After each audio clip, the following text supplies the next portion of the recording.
Well, good morning. The time being 9 a.m, I declare open the general meeting for the Gladstone Regional Council for Tuesday, the 2nd of December 2025. We have no apologies this morning, councillors. All are present. So we'll move to the next item on the agenda, which is messages of condolence. Do we have any messages of condolence?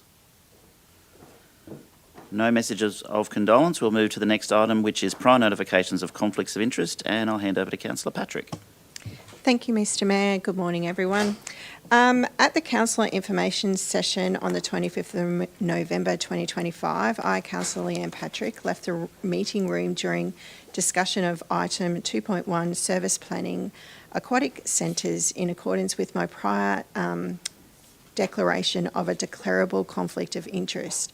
This conflict arises because of my husband, Nathan Patrick, owns McDonald's Boyne Island, which is located in close proximity to the proposed Boyne Tenham Aquatic Centre. Notwithstanding this declarable conflict of interest, I believe it is in the public interest for me to participate in the broader service level discussions regarding Council's aquatic centres, because the likelihood of these high-level service planning discussions would result in any material benefit or detriment to my husband's, Nathan Patrick, or McDonald's Boyne Island is extremely remote.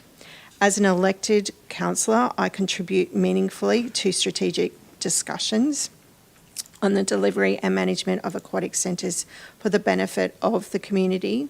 As an elected councillor by the residents of this region, my focus is on community-wide outcomes, not individuals or business interests, and I will apply principles of equity and fairness to all service planning considerations. The nature of these discussions is strategic and high level, with no direct operational or commercial impacts for any individual business, and I will continue to declare and manage my conflicts transparently, ensuring my participation does not compromise public confidence in Council's integrity. Therefore, I seek from Council's approval to remain in the meeting room and participate in decisions relating to service planning for Council's aquatic centres. Thank you, Councillor Patrick. Question from the Deputy Mayor. I don't necessarily have a question, but we have had a couple of those conversations, and I do believe that Councillor Patrick will be, it will be beneficial to have her in the discussions. Mm-hmm. So I would like to support that she stays for those conversations. I don't know how we put in the wording around that, but yeah, so she's looking to remain in the room and vote on those discussions. Service planning discussions. Service planning discussions, yes. So just to clarify, then, if there's something specific to the Boyne Tenham Aquatic Facility, then the conflict remains. Yes. Okay, correct. That's wonderful. Yes. So I'd like to move that is accepted. Thank you, and seconded by Councillor Davis. Any further questions for Councillor Patrick? No further questions. I'll put the motion. All in favour? Motion is carried. Councillor Patrick will remain in the room. We'll move to the next item on the agenda, which... Oh, unless there's any other conflicts? No. The next item is the Mayor's statement on current issues, and I'll run through the events of the last few weeks. Of course, we had International Men's Day, and there was a breakfast held by the Gladstone Rotary Club. I think it was at Bob's Garage at the same time. Thank you, Councillor Cameron and McClintock, for attending that on the 19th of November. On the 20th of November, the very next day, was the Queensland Major Projects Pipeline regional event in Gladstone as well, which is fantastic to see so many more major industries considering Gladstone as the place they'd like to set up and continue to develop and invest. On the 22nd, we had the unveiling of the water fountain, one of our youth council projects at Lions Park in Boyne Island, and well done to our youth council for some of their initiatives. And it was fantastic to hear from them at the last council meeting as well. Certainly recommend anyone who's got some time on their hands to go back and watch their presentation at the last council meeting. On Tuesday the 25th, it was the 16 days of activism for Zonta in Gladstone for the elimination of violence against women. And I thank the Zonta ladies for organising that event every year as well. On the 22nd of November as well, of course, it was the official launch of Marine Rescue Queensland in Round Hill. And thank you, Councillor Churchill, for attending that on behalf of Council as well. And well done to Josie Meng and everyone involved in rescuing and saving lives in that part of our region, particularly in the Agnes Water 70 and 70 area and part of the Southern Great Barrier Reef. The 29th of November, the Miriamvale Bowls Club celebrated 70 years. Congratulations, and I thank Councillor Wagner and Muscat for attending that event as well.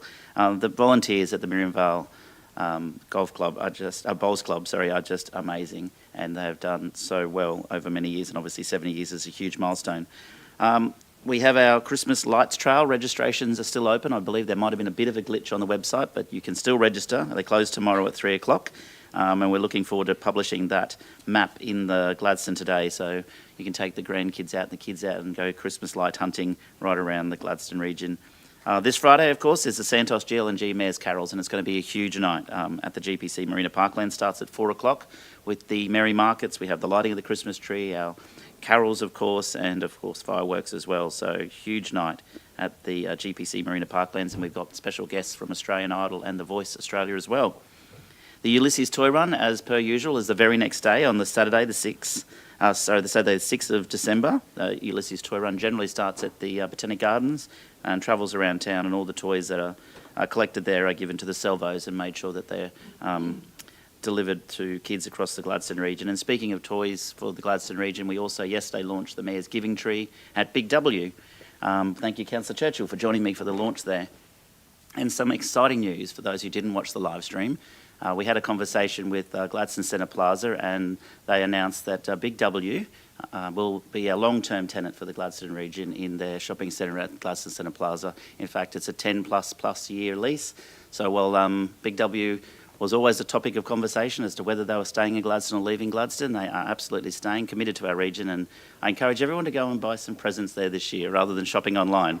Go across the road to Kmart and shop in the main street and everywhere else around as well, but shopping local is so important. Companies like Big W could have quite easily made a decision to say, well, you know, this is not for us anymore.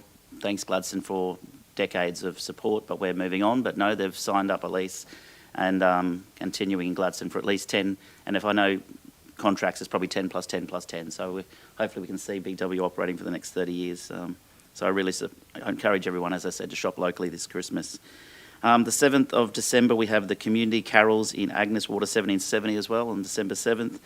The Welcome to the Region Gladstone Region Babies Edition, the first of that, is happening on December the 10th, and I'm very excited because I signed the certificates yesterday, and the first certificate was for my granddaughter, so it was very nice to be able to welcome the babies. That's happening on the 10th of December, and it was already sold out, so we have to do another one very quickly soon afterwards because it's fantastic, and everyone wants their Welcome to the Gladstone Region Baby certificate.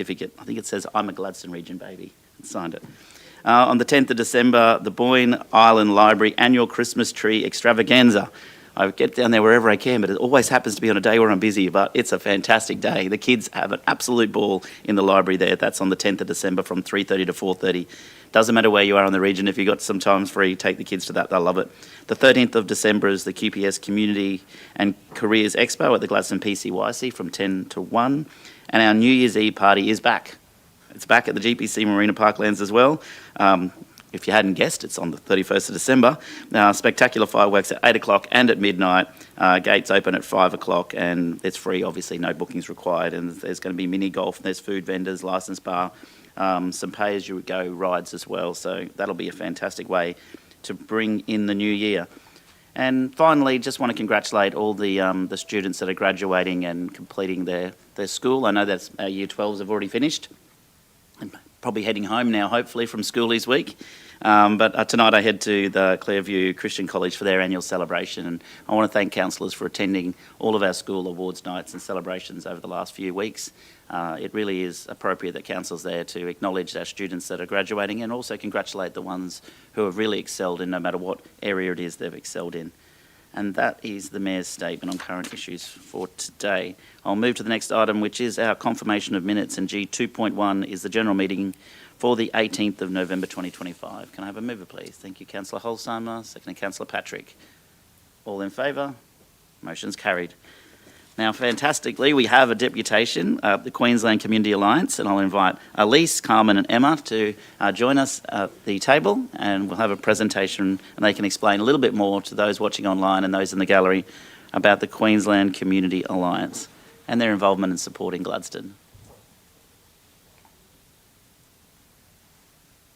Elise, are you leading this one, or? Yeah, bit of a joint effort. Excellent.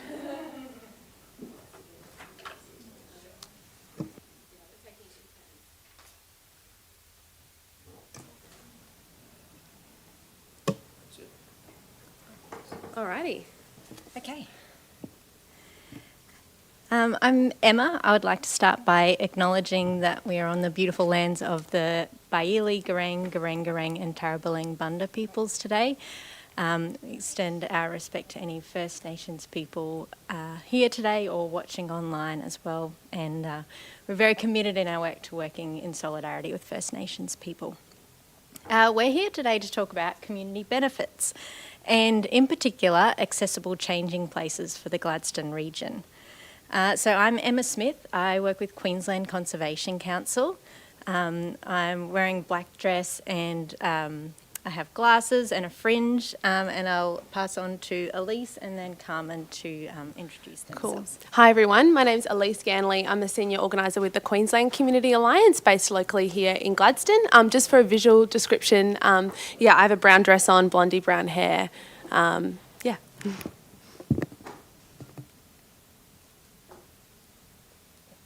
everybody, I'm Carmen Jan. For a visual description, I have fading rainbow coloured hair, pink glasses, a white dress, and my dog, which is always attached to my lap, brown and white coloured dog, and his name's Oakley. Beautiful, thanks Carmen. Okay, so Queensland Community Alliance is an alliance of civil society groups. So faith groups, union groups, all kinds of different community organisations. And we come together in a non-partisan way to advocate for things that the community identifies as needs and figure out how to get those things done by working collaboratively. We've been working in Gladstone since around 2022, and throughout 22 and 23 we held a listening campaign where we held over 300 different conversations with folks in the region to find out what were some of the issues that were arising for people in Gladstone and how we might work together to solve some of those. The main ideas that were coming through were the ideas of housing and livability and healthcare. And so we've continued those conversations since then. You'll see some photos there up on the screen. We've had several community forums. Our report is called A Real Deal for Gladstone, which is a really great read if any of you are short on reading material. This conversation about accessibility for everybody and accessible changing places has really come through that work as we've continued that in the community. Is that all of my bit? Yeah, Carmen, would you like to speak now about your story? So as most of you know, I do a lot in the disability area, whether it's with our local disability network or with Queenslanders with Disability. And we identified from this that we need a lot more access to the greater events that Gladstone is well known for. So I'd like to share a specific story. Some of you may have heard it, some of you may not have heard it. So it's only been this year I've been able to access things like this since I've had surgery, but probably for 10 years prior to that, I was unable to access any of those events because if I'd had an accident, there was nowhere for me to go and get changed. I would have to go home. So instead of me putting myself through that, I stopped going to anything, which meant my grandkids are 11, so I've never been to anything with them because I self-isolated myself because it was just too embarrassing to go out. And this is the sort of thing that we see over and over and over in the disability sector. We know that the council has been huge supporters of people with a disability through your access and inclusion plan, and we applaud that. We want to build on this through discussion of an accessible changing place. And the definition of an accessible changing place is up on the slides, but what it basically is in general is a room, an old donga looking thing, and it has a larger changing table than what you would see in a parent's room, obviously for an adult. It has a toilet, a shower, and it has a hoist on the roof so that you can be hoisted from the change table over to the shower. And this is definitely something that is needed. You've got one, I think, at the Aquatic Centre or something very similar to that at the Aquatic Centre. But we sort of identified that to access more great things in our community, we need we need a a transportable one. Cool. So I put here, this is a good example of a community benefit. So actually the conversations when we came to Gladstone Region, Queensland Community Alliance, we're talking about what are people's perceptions of the energy transition? How are we expecting to experience this, and what are the types of benefits we want to hear? And it's through that listening, people with disabilities said we actually want a more inclusive Gladstone, and we want to be able to have like tangible things that we can see and touch and feel. So we think this is a good example of a community benefit, and actually something we can just do as a region that has leadership around supporting people with disability and access. The community itself has participated in this process. So we've heard the need, particularly from event organisers and community leaders, that it's distressing for them as well, not being able to provide this, and also it leading to social isolation and disconnection, as Carmen has said. We've got here a story, personal experience of not attending events due to concerns regarding accessing the appropriate facility. I felt excluded from community connections, insular and isolated. This affects my mental health and outlook on life. And so the community has been getting into discussions around this, around what would an accessible change table, what would more accessible change table look like, and what would a portable one look like as well. And we did a research action process with community to hear what people's perceptions are and experiences. And so earlier this year, we surveyed the community, and 16 groups filled out our survey. 13 out of 16 said that they would support the use of facilities and support our campaign. Only 3 just said that they would need more information. The only challenge for a portable, accessible changing place is the budget and being able to pay for it, because there is a cost associated to cleaning and transport. But there is a lot of goodwill and has been identified a lot of need as well. So, in a second, Carmen will speak a bit about this. But I think also this aligns with the priorities of Council. We know that one of your top priorities is supporting community through the energy transition, and this intentionally came through those conversations. And we also know about the commitment from Council in working with communities as issues emerge and respond as well, so that connects to your existing priorities as well. Carmen was going to talk about some of the responses from our survey. Thanks, Elise. So some of the responses we got back on the survey, and these are all anonymous, we're not sure which ones. I don't know if it's relevant, but I was approached by an older patron at one of our events who had a toilet accident, and we had no facilities for them to go and clean themselves up. Without a space with a sink and a close able door, there are of course toilets and sinks and hand washing, but not in the same room, and it was really difficult to give this person the dignity they deserved. I know too that without access to adequate toilet facilities, people with high support needs are effectively excluded from events, which is so unfair. Another survey said all event organisers attempt to ensure that people with disabilities can attend and have comfort knowing that their basic sanitary needs are supported while attending. This level of infrastructure is not commonly available outside of established venues. Therefore, in service like this, it's just not warranted but responsible and adds to inclusion. GCCI would love to get behind and support this valuable asset for our community. Although we as a chamber do not require these services, we believe it is of great value for our region. So, as part of what we said, this research action process where we bring community along to think about the issue, not just sit at a desk, but actually go and figure it out before coming to people like yourselves. We have done our research and spoken to other councils around Australia as well. So we spoke to Jack Holland, who's the Community Access and Inclusion Facilitator at Maroondah City Council, and Liz Ainsworth from Geelong, so some Victorians. And their councils actually do have these portable, accessible changing facilities, and they both said that there's a really high demand. They also said that it works best when they're connected with the maintenance teams, actually not sort of controlled or run by the community development teams, because actually it's like a logistical effort to be transporting a portable, accessible facility. You know, it needs to be with those people, not with the community staff. And there is the costs essentially are associated with transport and cleaning, which can be high, and that actually can mean that it's hard for community groups sometimes to use it. But I guess we still think that there's a need, and we've articulated that here.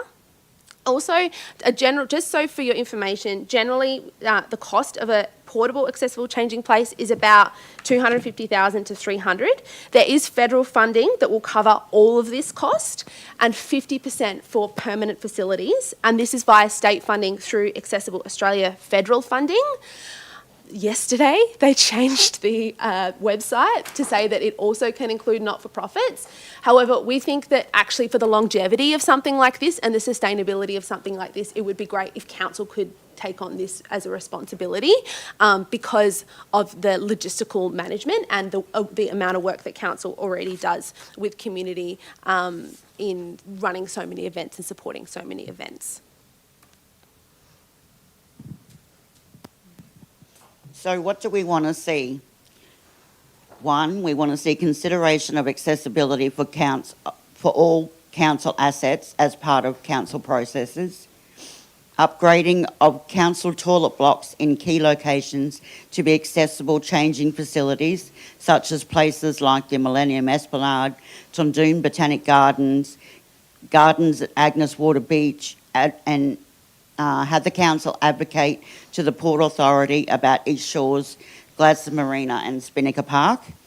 And number 3, support a portable, accessible changing place facility for the region at an affordable cost. And by doing this, exploring the government funding options to do this. So we really are excited to see this happen and see this great improvement to our wonderful region.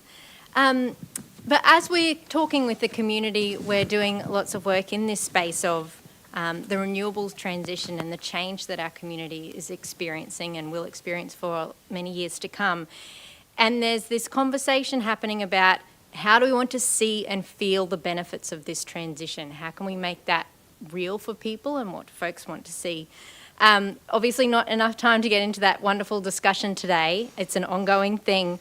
But as we're sort of hashing this out, we've been talking about perhaps participatory processes with community and or community groups as we delve into this community benefits program that proponents are working through now. And perhaps even a community-owned foundation to sort of streamline how all those proponents are working together. We're also hoping to bring some federal decision makers to Gladstone next year on this question. How do we make sure the Future Made in Australia legislation works in our interests for Gladstone? And we would really like to work with some interested councillors on this, perhaps at a later date. Just thank you so much for your time. Just to follow up on this point as well that Carmen, this first one, Carmen, that you spoke about, this accessibility for all council assets. When we were speaking with community at this meeting here, that really came up as well, didn't it? In terms of a portable accessible changing place is really good, but actually there's like a systemic thing that we need to do to support people with disability. Did you want to maybe just touch on that point? Yeah, that's good. Got it. Awesome. Thanks. Thanks so much, everyone. Thank you. That's fantastic. Was any of the ones like Geelong or somewhere else that are portable, do they just then store them and wait for an event, or they actually set them up somewhere? Like, say, for our example, we could set it up at Tundoon Gardens or Millennium Esplanade, so it's got a use while it's not at an event. Or what? How do they use them? So at Geelong, they actually had it set up near one of their beaches year round, and when it was hired, they would just put a sign up saying, sorry, I've been hired, I'll be back in 2 weeks. Or so it was like, so say you set the one up, I think we've had discussions with the council saying that you're looking at putting one at Tannum. So you could do this and then, same as Geelong do, say, sorry, I'll be back in 2 weeks, and then put it back so it's at the Esplanade or down. Yeah. I've been hired and I'm off to the Blues Roots and Rock Festival in Agnes Water. Yeah. I absolutely love it. I particularly love the federal government paying 100% of it.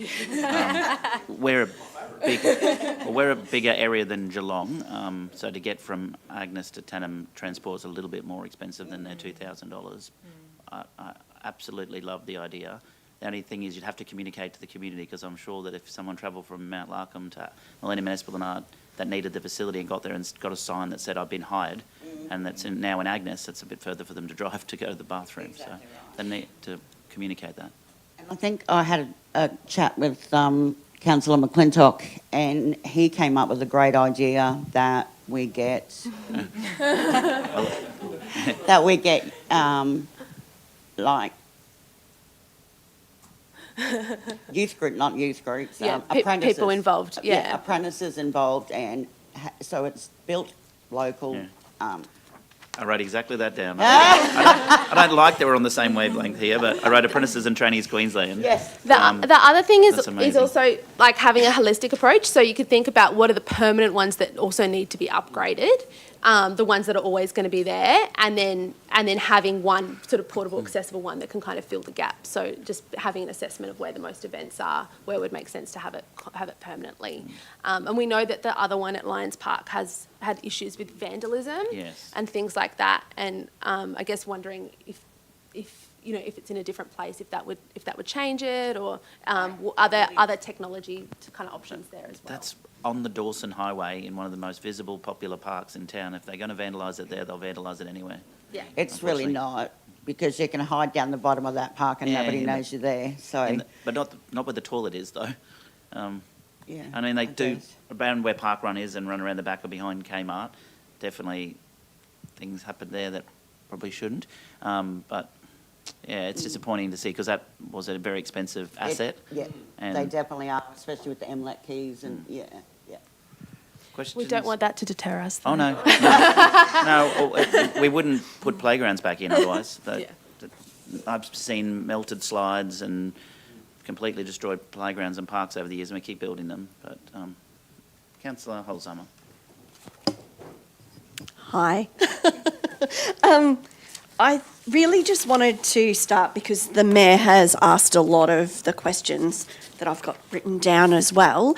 That thank you, Carmen, for being brave enough to share your story, because I think it takes a lot of courage to actually talk about some really personal parts of our lives and how that impacts somebody in our community. So thank you very much. Sorry.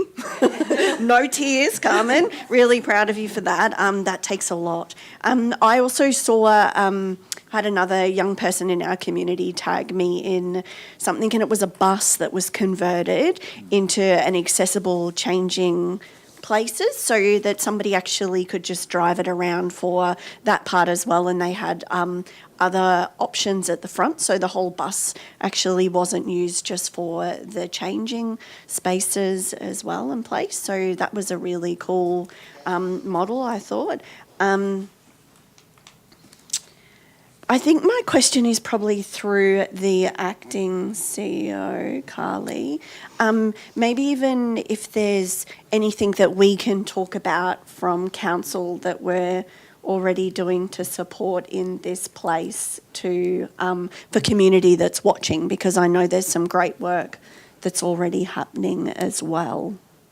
Sorry to put you on the spot, or maybe While Carly thinks about Jacqueline. that, possibly through our inclusion action plan, Yeah. we have someone here who can maybe come to the table Maybe and answer that question. Jacqueline? Yeah. Sorry. And I did have another question. If I was, which we know that's not the case for me, if I'm somebody in the community who has no impact, or somebody in my life who has a disability and needs this, what is the one thing that you really want me to know? So if council was to invest in this, that would make me go, yeah, this is really important. Not for me, but for people who don't have this touch their lives. Sorry again.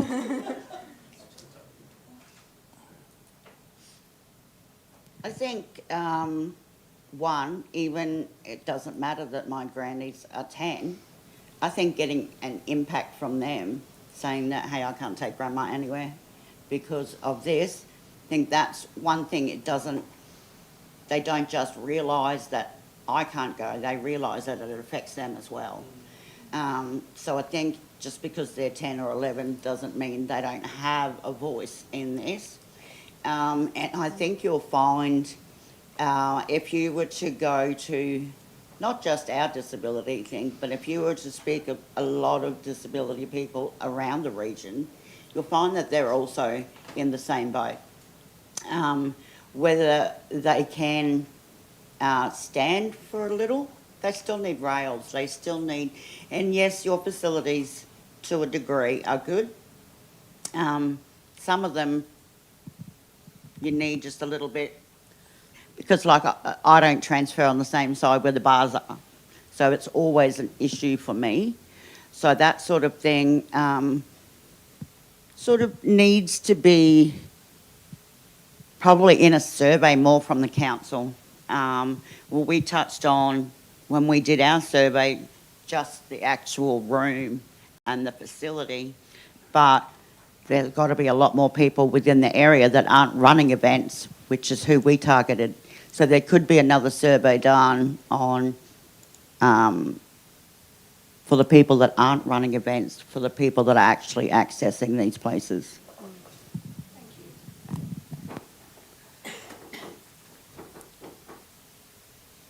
And to answer your other question about what council has been working on, I guess recently, there is a lot happening. We have a 3-year action plan. We're almost halfway through that action plan. Anyone who wants more information, we have 6 monthly reports available on council's website, or our community development team is available to meet with community members to run through those action items and any feedback. We're continuing the conversation. But to give a few highlights, we have some upgrades in our entertainment centre, which are really exciting, that I'm not sure if they're officially announced yet, but watch this space. Watch this space. There's lots happening in the entertainment centre. Can we? Oh, did you? Excellent. Okay, if it's, is it out there already? Can I? Yeah, go on, say. Okay, so we have a new ramp for the stage in the main hall at the entertainment centre, which will be available for community groups who hire the facility, which is really exciting, and that was something that was really strongly requested by our community. And council felt very passionate about delivering that initiative. So really well done to the entertainment staff for working through the challenges that there was with getting a ramp in there. But it's really great. That's a really great example. But there's lots else. Council staff have been undergoing the hidden disability sunflower training. We have upgrades to a lot of our different parks. Do you want to add something? Yes, please do. Sorry, just on the GCC, we also just this week have started our accessible hearing system at GCC. So that is now trialled in our hall and in our theatre. So that's another part of that system. I just thought I'd add to that for you. Yeah, you're doing well. Thank you. And there's a lot. There's so much that are in those reports. Or come have a chat to me when I'm not put on the spot. Thank you. Thank you. Yeah, thanks, Councillor Holzheimer. Anyone else you want to put on the spot? Okay. Any further questions? Our Councillor Cameron, then the Deputy Mayor. Thank you. With your typical parents' rooms that you see, shopping centres everywhere around there, thank you, sir. Are they suitable to be sort of retrofitted to give that sort of facility for you? Or is it's the access getting into them is the big issue, is it? It's the access getting into them, and it depends on how I know a lot of those places have access enough for a pram. Yeah. But when you're in there, there's like a toilet, and then the change table's about that big. Yeah. So it needs to be. Well, that's what I'm talking about. If these facilities were retrofitted, If they're long enough, yeah, that would be helpful. They would be helpful, and there's no point having a larger table in there to be changed on without having a shower facility in there, because that's what a lot of us need. If we need to be on the changing plates to be changed, we normally need to be washed as well. Yeah. So are those rooms just a little bit small, are they, generally? Generally, the one at Kmart's not good, but the one at Stockland's over the road, if it's still Stockland's, I can't remember what it is now. Gladstone Centre Plaza. Yeah, so that one over there could nearly be outfitted, yeah. Yeah, okay. The other thing I thought of too is we have a company here called Multi-Trade that actually manufacture portable buildings for construction sites and other functions too. It might be worth your while to have a chat to them. If you've got some sort of a specification or something you can give them and say, look, this is what we need, these are the specifications, this is what we need it to do, they could work a price up for you on that, I'm sure. Yeah, that's what we were sort of, Councillor McClintock and I were talking about, and then seeing if we could get companies to donate the products and have, like the plumbers in and that sort of thing, and doing it as part of a job. So it's not hard for us to show them what they are and what they look like and see if they can outfit one. We can always that'd be go worthwhile. through that. Look, the other thing too is that you need to be talking to the likes of the Australian standards because they're very much tied into the building industry.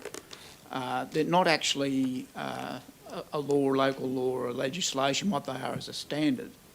But when that standard is referred to in a contract or anything, that then becomes law. Yes. Okay.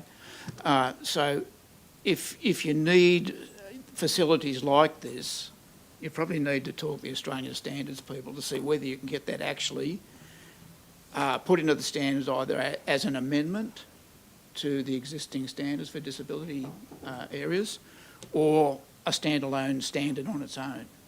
That That's a way, good idea, yeah. it would be Australian-wide then. Yeah, that's a great idea, thank you. Maybe just to draw out a key point, if it's okay, Councillor. I think what we are specifically asking, though, is that Council sort of takes the responsibility a little bit, like community is willing to participate, but it is a big maintenance logistic job, and we have fears that the longevity of community to be responsible for it as an ongoing asset, that community just doesn't have the capacity to manage that. And actually, if council could apply for the funds and manage it, I think that's sort of what we're asking as well, because we've spoken to a lot of people and we've just sort of through our research think that that's the most sustainable way to do it, and yeah, it builds on all the great work you're already doing. Thank you. Deputy Mayor? Thank you.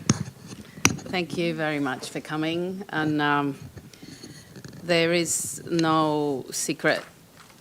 Things do happen because we care, but also because people like you are always reminding us, that there's things that we need to do. No, well, this is the relationship we need to have anyway. So I was just, I guess, going to the practicalities. We can talk forever here, but I wanted to check with Jacqueline as the owner of the Access and Inclusion Plan from your team and Kylie's team.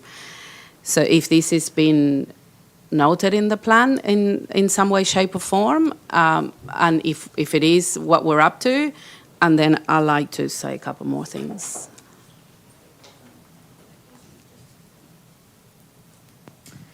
There is an item in the plan that says that council will, as a stakeholder, be part of conversations around the feasibility of a portable changing place.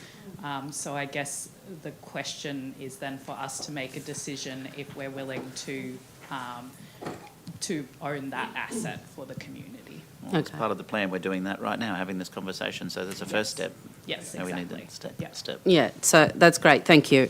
Well, that's a great start, and I think the responsibility, what we're doing with the Access and Inclusion Plan, and in my view, and I'm sure we all will agree that it's not just about what council does. We have, we have our facilities, we have responsibility around a number of things, but the community has more than just a council. It has lots of people in private businesses, in shopping centres, in, like as you mentioned, the East Shores or the Marina, the different assets that are great, but they're owned by other people. So I think There's a couple of things we can do here. First of all, being a model of, and I guess walk the talk when it comes to some of these initiatives. I like to see how is that we can help you with our access and inclusion plan. You know, it could be through letters, through even, you know, coming with you with, to meetings with other stakeholders. You know, some of those people will be definitely the shopping centre, places where people do gather for an extended period of time. And so that's one thing that I'm pretty sure that will be something we're already doing, but we will continue to do. And then, see how I'm happy to support the team and Jacqueline and Kylie's team in doing a bit more research. It is a difficult situation. Not necessarily because it's not just buying it, it's also, how we're going to best operate it. Buying it is just only one part of the thing, of the process and the activity, but we need to understand how we can better utilise it in an ongoing basis. So if we're able to support this through that, it could definitely be a lot of different things. It could be not just council, but it could be a share facility with a number of different stakeholders. It could happen maybe, like you mentioned, a facility that then can be moved. But it could also be that we might be able to, or it will be more, I guess, safe to have it in certain key areas that we do events. So, and that needs to be analysed and researched by our team. Yeah, so I think I 100% support that analysis, and see how we go. Councillor Churchill. Yeah, thanks very much for that. Thank you, Emma, Elise, Carmen and Oakley. And thank you for what you do. I just want to touch on a pertinent point here, more so I suppose where Councillor Cameron was coming from. And I suppose I speak personally because my eldest brother has been severely disabled all his life, and he's faced more challenges than any of us, probably other than yourselves, in public life. And it's very difficult for those people to be able to do what needs to be done without having the voice of action of the people and the decision makers as well. So I make that as a statement or a testament more than anything. But I wanted to touch on one particular pertinent point that arose recently as a result of an event that was being held here in relation to the Disability Discrimination Act. And I believe that this council is being extremely proactive to do everything it can. And as you know, in my other role, the Gladstone Airport Corporation is also being extremely proactive. But what's happening in the disabled world or the industry is it's forever changing. And the demands, whether it's access in public life to services or infrastructure, education, and the list goes on, programs, projects and services. But I wanted to share that DDA, the Disability Discrimination Act, is currently under review. And I suppose it's a continual review. So I'll come back to Councillor Cameron's pertinent point. When we talk about discrimination, it's the intent at the time that someone is not prepared to do something. And we are endeavouring from a council perspective, and I believe there are areas within our community. But we also need to bring our community on the journey. Our community-based organisations, our business people, and the list goes on. So somewhere in amongst your thought, and Chris was making reference to the national standards. We've got our regional standard, and then there's probably a state standard, and then there's a national standard. We should all be on the same page. So whether you're here in Gladstone or Agnes Water or any other part of our wonderful country, there should be a consistency with access and inclusion. So somewhere in amongst it, I just highlight that maybe perhaps our model needs to be shared from a local government perspective with all of local governments, and perhaps we could do that through LGAQ or ELGA, and some are already doing it. The other part of it is perhaps there's an opportunity for some sort of campaign or something for all of our region. And I noticed that you mentioned in there the Chamber of Commerce and Industry, because this particular event, it was the inaugural Highland Gathering, we could not get a disability toilet, local disability toilet. We got one from Rockhampton. You know, there was one in Rockhampton, there's one in Billawheeler. So we're lacking even just in that basic commodity of service of being able to go to the toilet. So rather than face being subjected to any litigation for breach of the Disability Discrimination Act, we're being proactive. But perhaps you might give some thought to that as to what, I think that's where Councillor Cameron might be coming from, and I think Councillor McClintock is helping you on that part of that journey. You know, but I just make those pertinent points. If it's under review, we need to be contributing to that review, or alternatively, you end up being subjected to the Act saying, no, you can't do that, and again, it's all about intent. But anyway, thank you. In And thank you for what you do. that, so in my role with QDN, we have been doing and adding to the Act. We put in a proposal, policy to change it, and that's QDN. That's not our local disability network. So in my role there, we have put in for that, hoping it needs to be changed. And you'll probably all know Steve, the managing director, he tells every council that they need to take a leaf out of Gladstone Council's book. So he is hoping that they listen. Well, he's hoping they don't, so we look super fabulous. But no, honestly, and like you said, the airport, Mark's just taken off with that, and it's just fabulous. We need a lot more people, business owners, stakeholders, and everything to. But it is since the pilot program has come on board with QDN, that's taking off as well. So it's fabulous. Yeah. Thank you, Councillor Patrick. Good morning, ladies. Thank you so much for your presentation this morning, and Carmen, you sharing, as Councillor Hyman said, being brave and courageous in sharing that story. I'm sure it will actually resonate with a lot of people because, as we know, it's not always visible that you have a disability. There are very much the invisible as well. So thank you for that. I suppose the point that or the question I would like to ask, and hearing all the comments this morning from around the table, you can see we're a supportive boardroom with access and inclusion, and we're on that journey.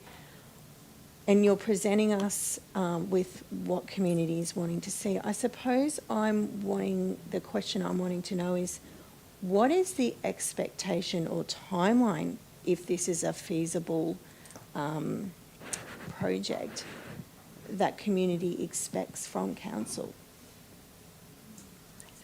Can you give me some type of... If I know community, it would be tomorrow. Yeah, I realise that, but in knowing that this is a substantial investment, and that we do need to do not a ad hoc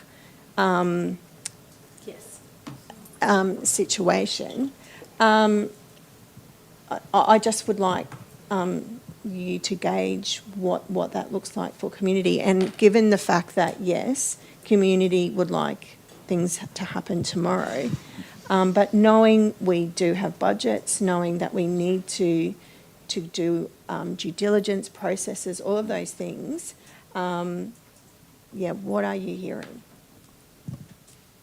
Correct me if I'm wrong, but my feeling is to help write the application for the grant.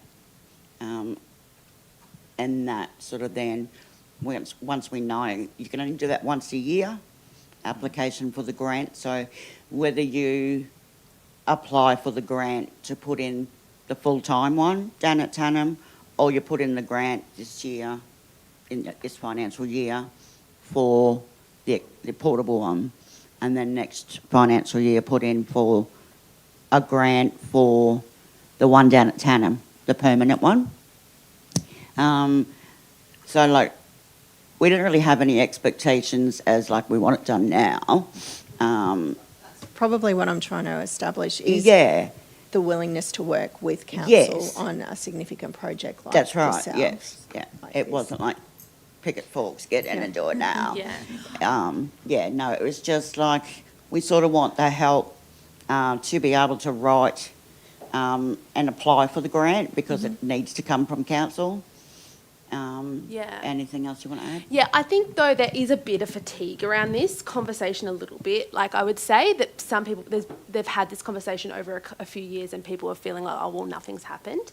So I think you're right in having a holistic approach, and, you know, Jacqueline has been really great in working with us in you know, thinking about holistic approach. But I think Councillor Muscat's proposal of working around doing some analysis to think about what a holistic approach might look like. But I think wanting to see some action on this, you know, within the year that would show to people that it's worth them showing up. You know, when they come because they care about this, it's worth them showing up, and it's worth trusting in, you know, our democratic processes and you know, sharing their voice. So yeah, I think that's right.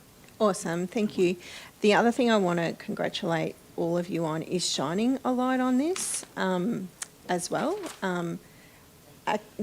Advocacy is really important, so I really want to congratulate you on that. And also with the access and inclusion, we are shining a light on it, and it is bringing forward a whole lot of different things that we need to look at as a council. So I'm loving that community is wanting to work with us, but knowing that it takes time, so, and not setting unrealistic expectations, but also knowing that things are happening and getting that balance right. So thank you. I'm sure you guys see me coming and go. Definitely not. Definitely not. We have a officer's recommendation that the deputation from Queensland Community Alliance be received. Can I have a mover? Thank you, Councillor McClintock. Seconded, Councillor Cameron. All in favour? Motion is carried. Thank you, Elise. Thank you, Emma. Thank you, Carmen. Thank you. Oakley. That'll be a little while yet, councillors. You've got a big agenda. You're not getting a break yet. Thank you. All right. Thank you, councillors. We'll move on to the next item on our agenda, which is officers' reports, G4. G4.1 is a DA 34-2025, reconfiguring a lot 1 into 18 at 140 Awonga Dam Road, Banarabi. And I'll hand over to the General Manager of Customer Experience, Kimberly Wilson.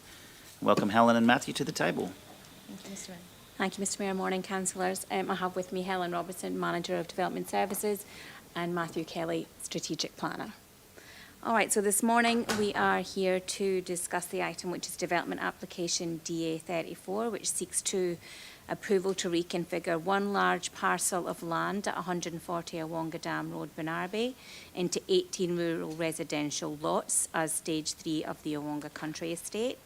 The lots range from 4,000 to just over 7,000 square metres, with most frontages around 40 metres, and the proposal includes extending Stockman Drive, stormwater drainage works, easements and extensions of the existing water main.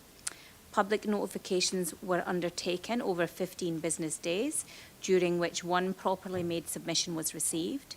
The submitter raised concerns about stormwater management, recommending a spoon drain behind proposed lots 47 and 48. Officers did consider this matter and determined that the proposed design, which directs buildings, pads and future dwellings to drain into the road reserve and ultimately to the overland flow path, will suitably manage stormwater and address the concerns raised. So in saying that, officers are recommending approval subject to conditions, ensuring appropriate infrastructure, drainage management and safeguards are in place.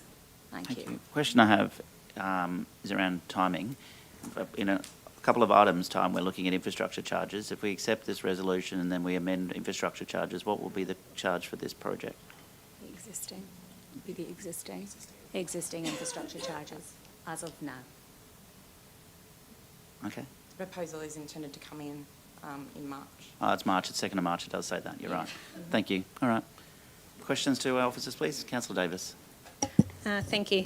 I know this is just a reconfiguration, but in the conditions, is there anything that will be covered for any like footpaths, bike paths, missing links or anything like that? Do we know at this stage? Generally, for rural residential, those requirements don't apply because the Okay. lots are bigger and the impact on the infrastructure network is a lot bigger. So generally, those conditions don't apply in a residential context. Okay, thanks, Helen. Councillor Wagner. Thanks for that.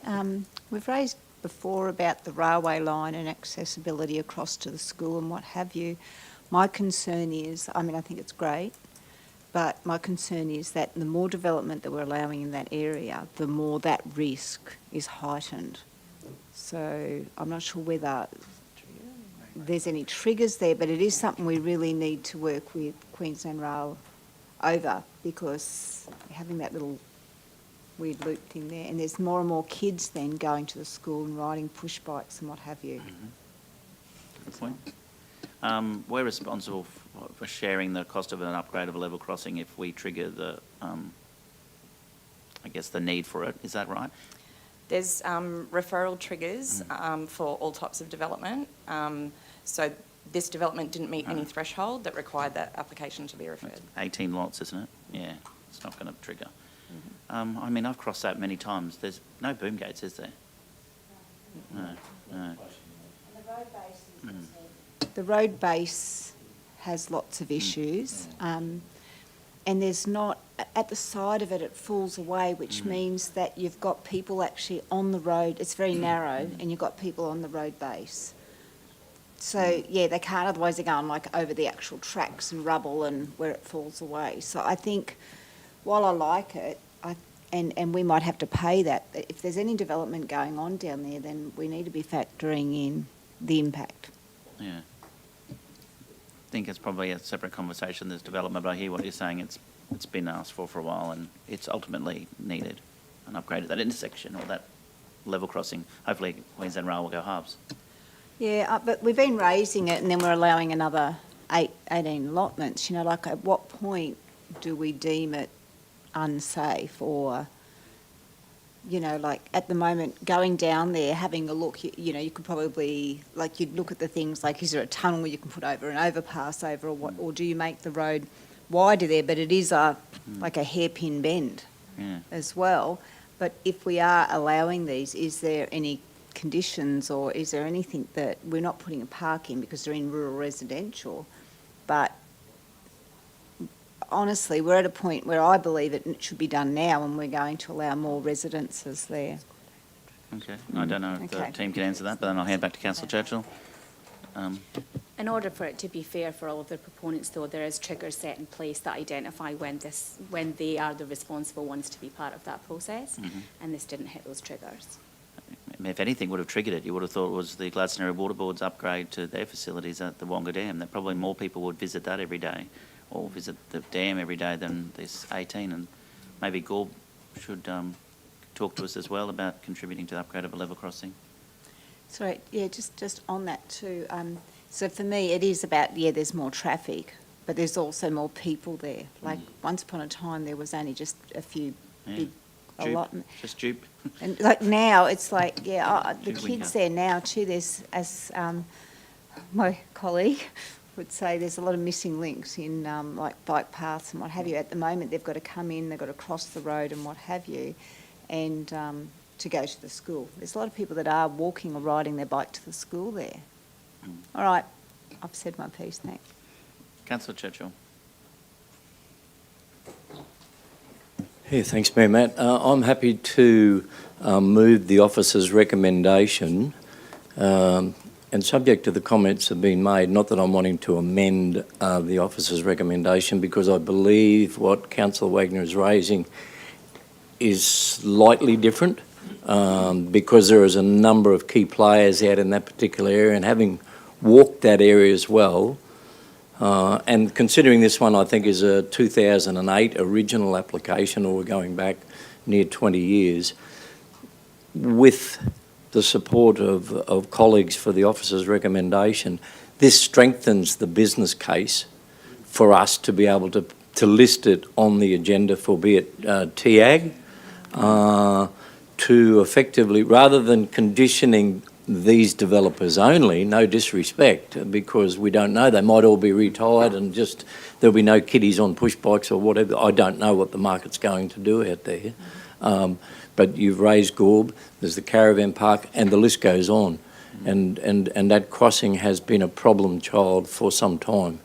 And this will exasperate it when the market moves in that particular area. So perhaps there's an opportunity to trigger us being proactive through the TAC committee and get Q-Rail or Horizon, be it whoever, to the table as part of the discussion. But I'd like to just make those statements but separate that from my endeavours to support the officer's recommendation. I'm happy to move it. Thank you. Can I get a seconder, please? Thank you, Councillor Cameron. Then I've got Councillor McClintock, then the Deputy Mayor. Just off the back of that, it is fiercely on the agenda, and Councillor Wagner is a great advocate for that intersection in particular. I think it's raised just about every single meeting that we have, that section out there. It's constantly being... That's how you got to get them. You got to get them approved. Yeah, evaluated. Whitney So Street and Mercury definitely no shortage of advocacy happening over that section there, and it is something that we do recognise, particularly as councillors, that this is something that needs to be addressed at some point, sooner rather than later, because it is definitely a danger. I think this is great. I love the fierce amount of information here covering it off. I know there was some considerations around spoon drains and stuff like that, so really appreciate you covering some of that stuff so we don't kind of get caught off guard when community approach us with questions like that. So, mostly just around, I think there is probably two separate conversations here, a little bit with some of the stuff we've discussed here. The only other thing I'll add to that, off the back of that, is coming off from Bendigo, and I'll touch on a little bit later in the agenda. There's a lot of conversation around active transport, and it's not just about providing footpaths and having that city CBD picture of what it looks like to put footpaths out of the front of places. It's about creating opportunities and easements or opportunities for future growth, and making sure that we don't develop ourselves out of solutions in the long term as well. So it's not just about conditioning them to put the footpath in now. How do we make sure that we're empowering future when we've got the 1,000 lots out there and there's people trying to move around out there, and how are we moving those people? As was mentioned, there's already push bikes, there's already kids trying to move around there. A lot of, it's a similar sort of area to what I grew up in, and riding bikes was what we did. So it may even be about extra verges and stuff like that in those conversations going on. But no, I really appreciate it, and lots of good stuff in here. Thank you. Deputy Mayor? Yeah, no, I was going to second the motion, but yeah, thanks for the report. And I guess, it's just a chicken or the egg situation. Mm-hmm. So I support some of the commentary. So thank you. Any further questions? I have a mover in Councillor Churchill, second in Councillor Cameron. All in favour? And the motion is carried. Thank you. We'll move to the next item on the agenda, which is G4.2, Gladstone Regional Council Infrastructure Charge Resolution 2025. Back to you, Kimberly. Thank you. The purpose of the report is to consider the adoption of the Gladstone Regional Infrastructure Charge Resolution proposed to commence on the 2nd of March 2026. Infrastructure charges are levied on new developments to help fund trunk infrastructure such as water, sewer, roads and land for community facilities. These charges are critical because they ensure that growth contributes to the cost of the infrastructure it relies on, and these fees have not been increased since 2016. The resolution before you can consider 6 charge areas condensed into 3. That's urban centres, industrial and rural residential, and rural and small townships, and proposes updated charge amounts. For example, urban centres would increase to around 32,490 per lot, an increase of around 14.8%. Another important change in this resolution is the introduction of indexation. At present, once an infrastructure charge notice is issued, the amount is fixed and does not reflect changes in construction costs over time. And as we've just heard, at times they can sit for a very long time before there's action taken. What we are proposing is that all future notices will include indexation based on PPI. This means charges will automatically adjust with real-world costs rather than remaining static for long periods. It provides more certainty for council in funding future infrastructure, and it avoids situations that we've had since 2016, where our charges have remained the same but construction costs have risen significantly over that period. It's important to note that regardless of the level chosen, the true cost of delivering infrastructure far exceeds the amount collected. Over the past 5 years, council has received just over 10.5 million in charges, yet spent more than 18 million on trunk infrastructures. Looking ahead, we anticipate around 65 million in future spend, with 81 million flagged in the LGIP. That gap is currently being met by our ratepayers. The officer's recommendation is to adopt the resolution as drafted because it represents a considered step forward. This approach updates the framework, introduces indexation and better reflects the level of infrastructure provided while still leaving scope for council to review and adjust in future if required. Thank you. Councillor Holzheimer, then Councillor Wagner. Hi. I was sitting here and Matt was like, oh, is she not? I have a couple of questions before I share, I think, in regards to how I feel. So when we talked about that considered step moving forward, can you explain that a little bit more for me? So why did we choose 50% for one, 75% for two, rather than just going straight to the 100? Do you want to take this one, Matt? So, with respect to infrastructure charges, they are very much contextualised around the local government area. So, whilst ours haven't changed in 10 years, we did have a look around the state to understand what's happening throughout Queensland. It's important for us to always remember our charges have maintained the same for 10 years and they haven't increased. Going from what they are currently to a maximum highest charge, we believed was a significant step. So what we thought is we would take a more measured approach in the first step of getting there eventually. Indexation was another example of that. We haven't been indexing. Indexation for a lot of other councils, it does vary too. Some larger councils, indexation applies the day it's levied. Our proposal is that indexation will apply 12 months after. So rather than the notice being issued and the indexation starting straight away, what the proposal is that it would apply 12 months after the issue. With respect to the percentages, charge area 2, the land and the area within that area 2 doesn't have all of the asset classes, so it generally will have roads and water, or it might have roads and park. So what we did is we basically based that on a 75% of what the maximum could be, and then charge area 3 effectively is road and park, so we applied the 50%. And then with area 1, what we did is you've got what we're currently proposing and the maximum, and we went in the midway as the first step, if that answers your question. Yeah, it does, thank you. So if we were to consider 100%, let's say we adopted 75 and the 50 today, what would be a reasonable time frame to then go to that? And would the indexation catch us up to the 100%? In like what type of time frame or, yeah? Well, I'll have a go. Well, the indexation will depend on when they pay. So by giving it 12 months for them to pay before the indexation starts, there's an incentive for proponents to pay upfront and not for us to wait an extended period of time to do that. Mm-hmm. However, if they choose not to pay within those 12 months, then indexation starts until you reach the max cap. So they will, if they don't pay in that first 12 months, eventually reach the max cap anyway. Sorry, what was the other part? I don't think it was clear, by the way. Everyone's looking at me. I think it's important to point out here that the 75% is 75% of the charge 1 that we're putting in, not of that maximum, which I think is what you were alluding to there, perhaps, as far as when do we get to 100% of the maximum? Is that the question you're asking? Yeah, and I would like to actually make or for the boardroom to consider some type of amendment that actually puts a time frame around us reaching that 100%. So we can, which is the maximum, So if it was, we adopted the 75% today, so we give people the opportunity to get on board and for us to actually have a staged approach to it, would it be reasonable within 12 months, 2 years, to then go, let's go to 100%?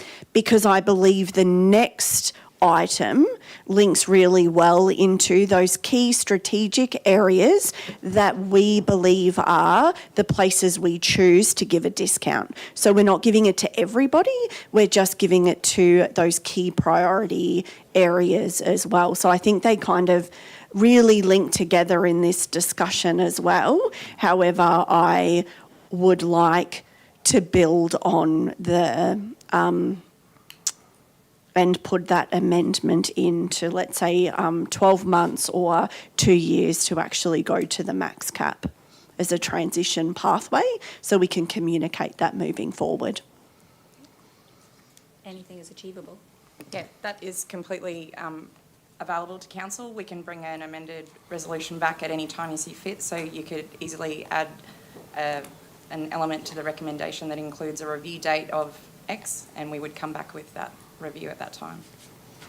Okay. You can also amend a resolution today. There's no resolution, there's only a recommendation. You can recommendation. You can put an amended recommendation with achieving the outcome you're looking at. But let's go, there's a lot of councillors lining up to speak. Yes. So I'll hold that thought and come back to you after we've heard from everyone. Thanks. Thank you. We've got Councillor Wagner, Councillor McClintock and then Councillor Cameron. Yeah, thanks, Mr Mayor. And I get what Councillor Holzheimer is sort of saying. However, if we've got the indexation, looking at the rates there, it will eventually catch up to your 100%. However, depending on what the indexation is looking at, it's probably 4 or 5 years. Would that be about right for the maximum? I do like particularly that the rural areas has a chance to catch up. I'm not. I think the industrial probably could have been a bit higher. That's I suppose my personal opinion. In terms of the indexation, though, say we didn't go ahead with what Councillor Holzheimer is suggesting there. What happens at the point that you do hit the cap? That's the most they'll pay. Sorry? That is the most they will pay. They'll not pay any more than the max cap. Okay. So when the indexation gets up to the max cap, Yes. yeah. So I think for me, it's this isn't about actually charging people more money. This is about we have a cap that we have to abide by. It's not covering what it's actually costing us to provide the service. So I think ratepayers that I suppose this isn't really applying to are footing the bill. So I think for me, I think what Councillor Holzheimer is saying is probably quite just. Thank you. Thank you. Councillor McClintock. Yeah, I think just further to that, it's very hard for us to sit here and complain that our infrastructure isn't covered as a cost and then we don't charge it. So it is a very kind of mismatched conversation there. I guess a little bit of summary of what these guys were touching on there, or a little bit further clarification that I was looking for is the maximum cap currently indexed each year as well? The maximum cap changes 1st of July every financial year. So every financial year it goes up. So us indexing isn't going to bring us closer to that cap. It's going to keep us at a sort of static place below it.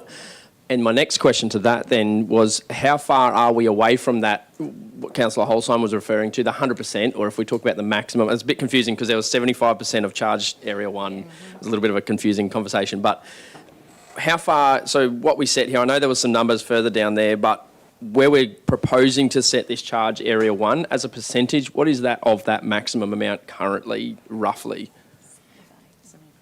With respect to the charge, so if you look at Area 1 and the proposed charges, they are varied. So because our existing charges and Charge Area 1 have remained the same for the 10 years and the charges kind of vary throughout, it was hard to put a maximum percentage on them. We did try to do that across the board, but it doesn't all come out in the wash, if that's what you want to say. Sorry, I think I'm being confusing as well. So if we were to change Charge Area 1 to the max, it was in here, I did read it somewhere in there, it might have been the attachment that I don't have open here. What is the maximum currently? that we could charge in that charge area 1? In charge area 1, It's max cap's 36,617.70. Yeah, so we're just shy of that. We're not much below that. It's not like we're sitting at 50%, is I guess where I was trying to get to, is as a rough idea, we're sitting about that 90%, perhaps a little bit even higher of where that is. Is there a potential there then to index just slightly above CPI, PPI, whatever it is that we want to use, so that we do catch that maximum at some point in a sustainable rate? And there is incentive there as well for people to get on board quicker rather than later. When we're looking at how we incentivise people to develop within the region, knowing that this is coming rather than hitting it out of nowhere at a readdress point. the indexation is prescribed by the Act, so we have to use PPI. What we have done, however, is we have, within what's put forward, is chosen to apply it 12 months out of the levy. So alternatively, we could apply indexation from the date the charge was levied. So that's what a lot of other councils will do. So the moment your charge is levied, indexation applies from the date of issue, whereas what we've proposed is that the indexation applies 12 months after. Okay. Yeah, I think what we, oh good, thank you. Councillor Cameron, thank you. Thank you, Mr Mayor. Look, I think you've done a great job on this, and I like the way it's put together. And I wouldn't change anything from what you're proposing, and I'm quite happy to move the officer's recommendation as it stands. Now, getting onto the indexation side of things, I did a little bit of homework on this, and if I compare the previous 10 years to present, we're increasing this now to 32,490.40. If you apply a 3% index to the very beginning, going back to 2016, 2026, I come up with $32,749.50. So the indexation is working quite well. Except it's never catching up to the... Well, look, the other thing you've got to consider too also is that the gap we've got between what we pay for infrastructure and what we actually outlay is directly relating to how much development occurs. I mean, if you had zero, you're not going to pay out too much infrastructure, but you're getting zero in. So when your volume of applications come through, this should pick up. The infrastructure charges will pick up like it did during the LNG boom, where thousands of homes were built, and we went back tens of millions of dollars because we were nowhere near what the cost of the infrastructure was, and we couldn't charge any more than the infrastructure charge we levied. Well, we wanted so much so soon.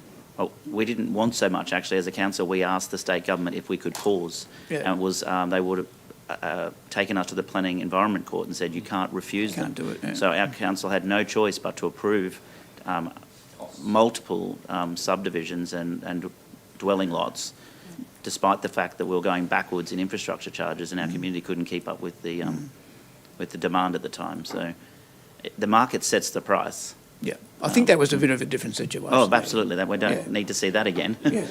Yeah, that was hectic on the rise and on the way down. Yeah, but I take that you're wanting to move a motion, but I've already allowed foreshadowed motion from Councillor Holzheimer. Okay. Once everyone has a say, and then we can go there and then back to there, see how we go. But okay. Who is that? All from you, Councillor Cameron? Yeah, good work. Thanks, guys. Councillor Davis, and then Councillor Churchill. Thank you, Mr Mayor. Yeah, I'm happy with the proposal, to be honest. I don't want to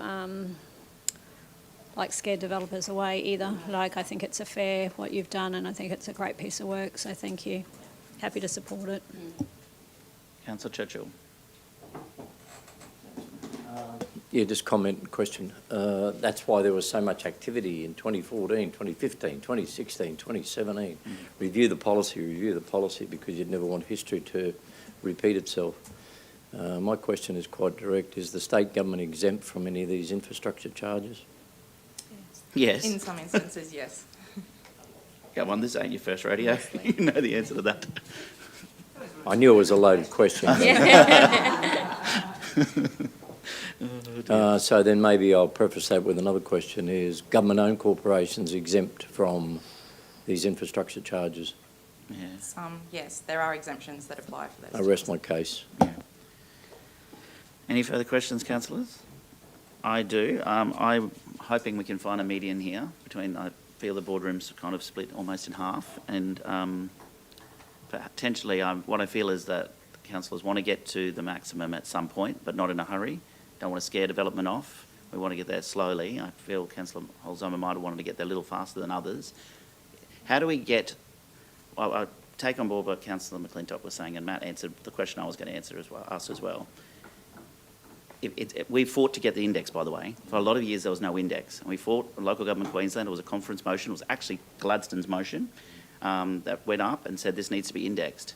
We asked for the cap to be indexed because it wasn't keeping up. And then we're not getting to the cap ourselves. It's a little bit of, the Queensland government isn't allowing us to charge what it costs to deliver the infrastructure on the ground. Therefore, our ratepayers who get their rates bill every year are paying the difference.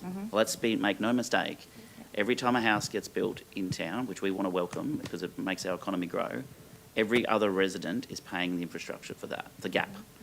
So we have to get to the cap eventually, because if there's an index here and an index here and they never catch each other, we can stop ever whinging that we're not getting the infrastructure in. So I don't know that we can get there in 12 months, but how do we get there in 2 years or 3 years to say, right, we want to get to the cap, and then when the charge is indexed, we keep with it. So ultimately, if the index charge in 2032 is $40,000 per block, and then an index, we come with that. How do we get there quicker than all this? Because I don't think we get there at all under the current recommendation. I don't think we ever get there. I think it's really just a case of popping in a review date where we could come back, do this desktop and let you know where we're at. I don't want a review date. I want a resolution passed in the boardroom today or failed today that says we get there. Because a review date will just come back and then we'll have bleeding hearts telling us that we can't afford to get to the cap. If we give everyone plenty of notice that if you've got a residential subdivision that you want to subdivide and you want to pay this price today, get it and get it done. Don't hold on to it forever. Stop playing each other against each other and saying, oh, we'll develop in 3 years or we'll hold it for 5. There's plenty of people wanting to build homes. We can't get obviously we can't get the tradesmen and women half the time. That's another issue, and the cost of supplies. I get the issue. It's national. But our ratepayers can't continue to pay forever and ever, and if they do, that's fine, then we've got to stop whinging about the cost of infrastructure. So I would prefer to support Councillor Holzheimer's request, a little edited, that says we get there in 3 years, 4 years, 5 years, whatever it is, as long as we get there, because under this resolution, we don't ever get there. Matt has a suggestion. Can you help me answer that? I guess when we prepared the report, it wasn't necessarily that the officers didn't believe we shouldn't have gone to the max cap. But what we considered is how do we get there incrementally. I think that was, so our position was always that getting to that maximum cap is something we need to achieve, and we acknowledge that. It was just the motion in front was the first step. What we could do is simply just put a review date of 12 months. The other alternative we could do with respect to indexation is the indexation effectively is applying from the 12 months of issue. An alternative would be that indexation applies from the date that it's levied, because that indexation is getting that charge as close to the max cap as possible, whilst the charge was levied at the midpoint, if that makes sense. Yeah, written that down, date that it's levied rather than 12 months after, which is also another conversation. Is it an alternative resolution that we increase by X percentage per year until we reach the cap? Yeah, that's achievable. Yep. Yes. And I'm happy for the boardroom to join and try and get a unanimous decision on that, because I don't want us, this is a big decision. It's not a little one, and I don't want us to be divided on, the last thing you need is one or two councillors saying in the committee, well, I never wanted to support that. I want us to try and get on the page, because we're representing the entire region here, and if we can come to agreement together, if we can't, then I'll just go with the officer's recommendation, but I'm not sure that's the outcome the community want. Councillor Wagner. Yes, sorry, just on that, at the moment, the way it stands, it does look like Area 2 and Area 2 are actually going to reduce. Is that right? So if we're talking about getting the cap, are we talking about just Area 1 or like... Well, at the moment... Because if we're reducing it and then we're doing that, they're going to have huge hikes. Because their cap is the same as everyone else's cap, isn't it? Like the caps... Yeah, so Area 3 is 50% and Area 2 is 75%. And No, but Yes. that's what we choose, though. We can choose in the full cap, can't we? Well, that's what's put forward. Sorry, I thought we were talking about just charge area 1. Yeah, Because I once you just get- need clarity around that, yes. Charge area 1, then the others flow on to 75 and 50. So yes, the area 3 would go up percentage-wise because it would be 50% of a higher amount over time, but it wouldn't be 100% charge, and area 2 wouldn't be 75. And to confuse it all, I have to ask soon about why we put Yarwun in with rural res, but can we come back to that? Is this something councillors would like to, well, can I just ask, is there some idea, does the boardroom want to get to full price? Yep. Well, then the idea is then how do we get there? I don't mean today, tomorrow, or next week. Is it something we want to achieve in 3, 4, 5 years' time, or not at all? Yep, Deputy Mayor? I still want to be able to review our costings. This is not just how much we can charge, but also how much it costs us. Well, a lot more. That says it in the report. Yeah, it does, but it doesn't, I still want to see that as, year after year, how it happens. That's the LGIP conversation that we just had a few weeks ago, and that's been reviewed. That's where that's laid out, what that looks like moving forward. That's the charges that were referred to in the plan. Yeah. We'll never get to recover the costs at True indexation, ever, unless the government takes the cap away. And the irony is, don't worry about the history lesson, but they asked us to do IPAs, PIPs, priority infrastructure plans for priority infrastructure areas to work out, to understand the cost of subdivisions in each area, which we spent a lot of money on doing. And then we went, all right, now we know that this area here, it's say Kirkwood Road, South Kirkwood Road, there's a lot of hills in that area, it costs this much to subdivide there. Then there's an area, say, around Tannum Sands that costs this much to get water and sewage there because it's further away. And then our Agnes Water, it might be this much. And then they said, no, the most you can charge is this. And then for years we could only charge that. And then they finally agreed to an indexation. We've been playing catch up since they brought this in about 2012. It's ridiculous. We've got to get there sometime. I don't know when. I don't mind if it's 10 years. But you've got to have a plan in place to finally get to below cost recovery rather than really below cost recovery. That's where we're kind of at. We sit there and talk at budget time about how much it costs for the water service charges, how much it costs to get sewerage to full cost recovery, and how much it costs to get our cleansing charges to full cost recovery. We want to charge our current ratepayers full cost recovery, yet we don't want to charge the future ones for even 80% of full cost recovery. We really need to get there. Sorry, there's lots of people wanting to talk. You go first. No, well, but then again, if you look at the next agenda item, we actually giving people... to me, that we just we need to understand what is our appetite to support development and to also cover our costs. So, Well, we can talk about the next agenda item when we get there. But I hear what Councillor Holzheim was saying. What we've previously done with incentive policies is say, right, we want to attract retirement villages. We wouldn't have Flinders under construction now, Cabinet's about to go in, an amazing facility in Tannum, if we didn't have an incentive policy. Because we said we want to keep our seniors in our community. They left during an LNG boom. The pensioners were kicked out of their homes because they couldn't afford it. Our retirees sold up because they made a fortune and moved to little Gladstone in Bargara. And now they're coming home because we put an incentive policy in place to build retirement villages and aged communities. That's a fact. It is. It's happening in Agnes Water as well. I will have to interpret that in a different way, though. Well, maybe, but I can tell you they're coming home because I meet with them, I know them. People who have sold their homes in I know Gladstone. you do. We all do. I know you do. I'm not Mr. saying Mayor. you don't. Well, you looked at me like that's not a fact. What I said is fact. It's a different interpretation. Okay. People are coming home because they've got places. Other people are coming home and buying up potentially the house next door for $200,000 less than they sold theirs for. That's happening as well. But some people are coming back because we're building what our community was missing. A social fabric of our community was missing when we lost our seniors and our grandparents and our retirees and our volunteers. I want them to come back. That's why we had an incentive policy. But that's the next item. Let's argue that then. We don't have to have an incentive policy.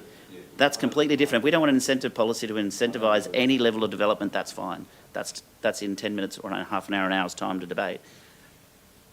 This is about charging for infrastructure that new developments are going to use and access. But Did you want And I think we all agree on this. I don't think we very, the opinions aren't Yeah, I think that they've- different. It's just, I Getting think the officers, after a number of discussions we had, we set on something that was in between doing it a bit staged and a bit of a more conservative approach.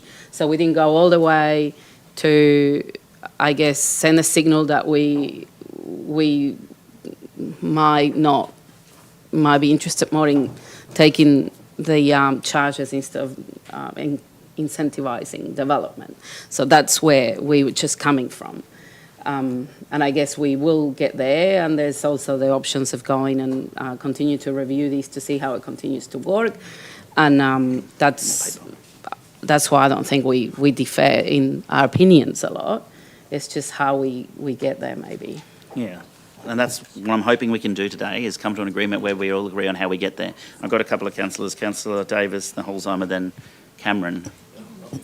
And then McClintock and Churchill. Thank you, Mr Mayor. I suppose I'm just going to ask a blunt question. I mean, you guys are the experts. You deal with the developers every day, you know, people building houses. You came to us with this proposal, so obviously do you feel this would work best? I mean, from experience, personally, I want, you know, developers to come and people to build houses, but I don't want to scare them away. So I just want, from your expertise, advice, what would work better? And I mean, I know we're always not going to recover the costs, but we also want the development in the first place. Infrastructure charges are a cost to developers. Yeah. It's like any other business case where they have to factor it in as part of it. So I think, you know, whilst it might get thrown around that the cost of infrastructure charges, you know, can veto a development, I think it's just part of the cost of development. Yeah. And, you know, there's always other councils do it this way and other councils. We've used that information in putting this recommendation to you. So we've benchmarked against other councils. So we're not really sticking out different in terms of being an area that people don't want to come to. So we're comfortable with this. I'm not going to lie, I'm very keen for the max cap because I really think we're disadvantaging ratepayers. Yep. And I think we need to really close that gap as soon as possible. Yep. So we're ratepayers as well. So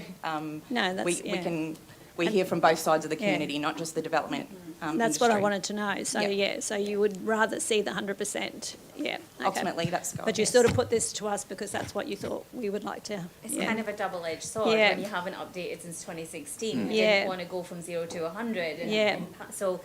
But we're 100% on the camp that, you know, it should be reflective of the cost of construction and not against the ratepayer. Yeah, no, definitely. Probably the only other thing too is property developers or applicants, they want certainty. Yeah. That is fundamental, they want certainty. So the motion that we put forward, the proposal, it takes effect in March and it takes effect to all applications lodged after March. Yep. Alternatively, it could have commenced next Monday and applied to any application that was in the system. So what we've tried to make sure that there is certainty for people currently preparing under assessment. They know what the charge is, and we've been really mindful of making sure that there's notice. You know, post the recommendation, obviously, we'll be going out through our development bulletin. We'll be doing engagement, making sure that people are aware of the change in charges so that everyone has been notified and there's no last minute, I wasn't aware. So that's very important, whatever the recommendation be. Thank you. Yeah, it's great to hear your opinion because you guys are the experts and you deal with it every day.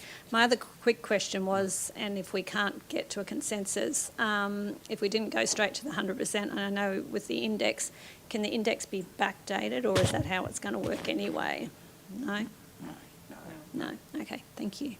We can date it from today if you wanted to, but I don't think that's right. No, what I'm asking is if someone put a development in and they hadn't paid within the 12 months, then we backdate it from when the application came in. So we get to the 100% quicker, I suppose. You know what I'm trying to say? That's possible. Generally, we find that's where the arguments are. Yeah, okay. And it goes back to Matt's point about certainty. So at the moment, they've got their approval, they know what the charge is. Yep.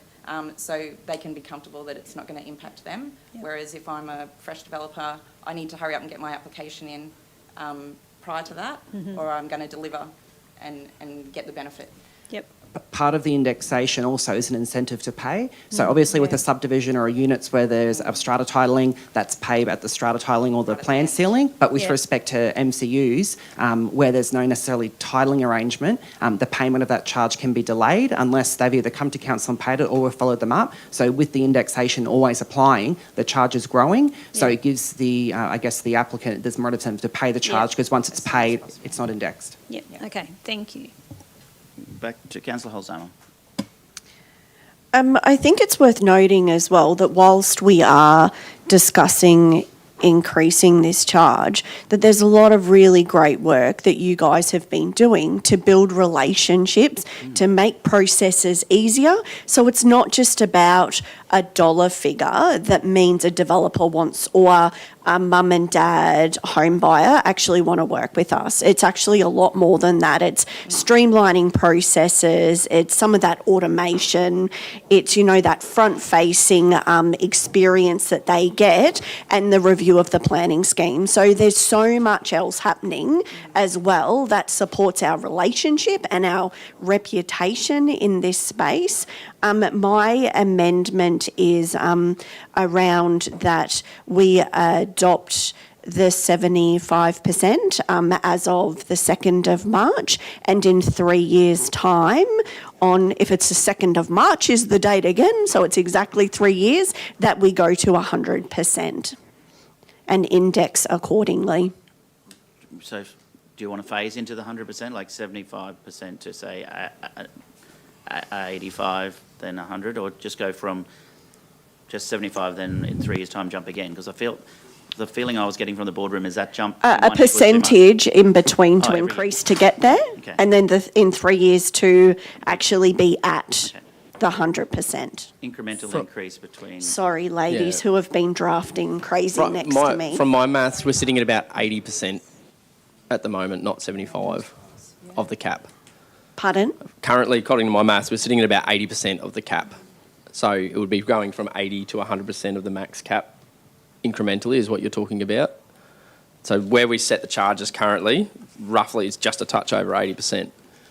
So whether you did 5% every year to get to that 100%, where over 4 years it just climbed 5% until we reached that maximum cap, I think is what you're alluding to. I don't care the percentage. I would like us to get there. And if a percentage increase is more favourable, so it's a transition, then that's fine as well. Can I get the screen up so we can sort of see where this is? I've still got councillors wanting to speak as well. I will come back to them. But I just want to see what Councillor Holzheimer was trying to allude to. I think I'm supporting what you're saying, but I don't want to go to 75% of the charge now and then do nothing, or then do nothing for 2 years and then have the conversation. Oh, no way on the planet I can read that. There we go. By XX%. I can't have a resolution that says that. So I need to know what percentage you're looking to increase. Alternatively, you may like to adjourn while officers Well, we might do adjourn, because morning tea was due a while ago. Yeah. But I'll go around for a couple more questions. I've got Councillor Cameron, McClintock, Churchill, and we'll adjourn for morning tea and come back.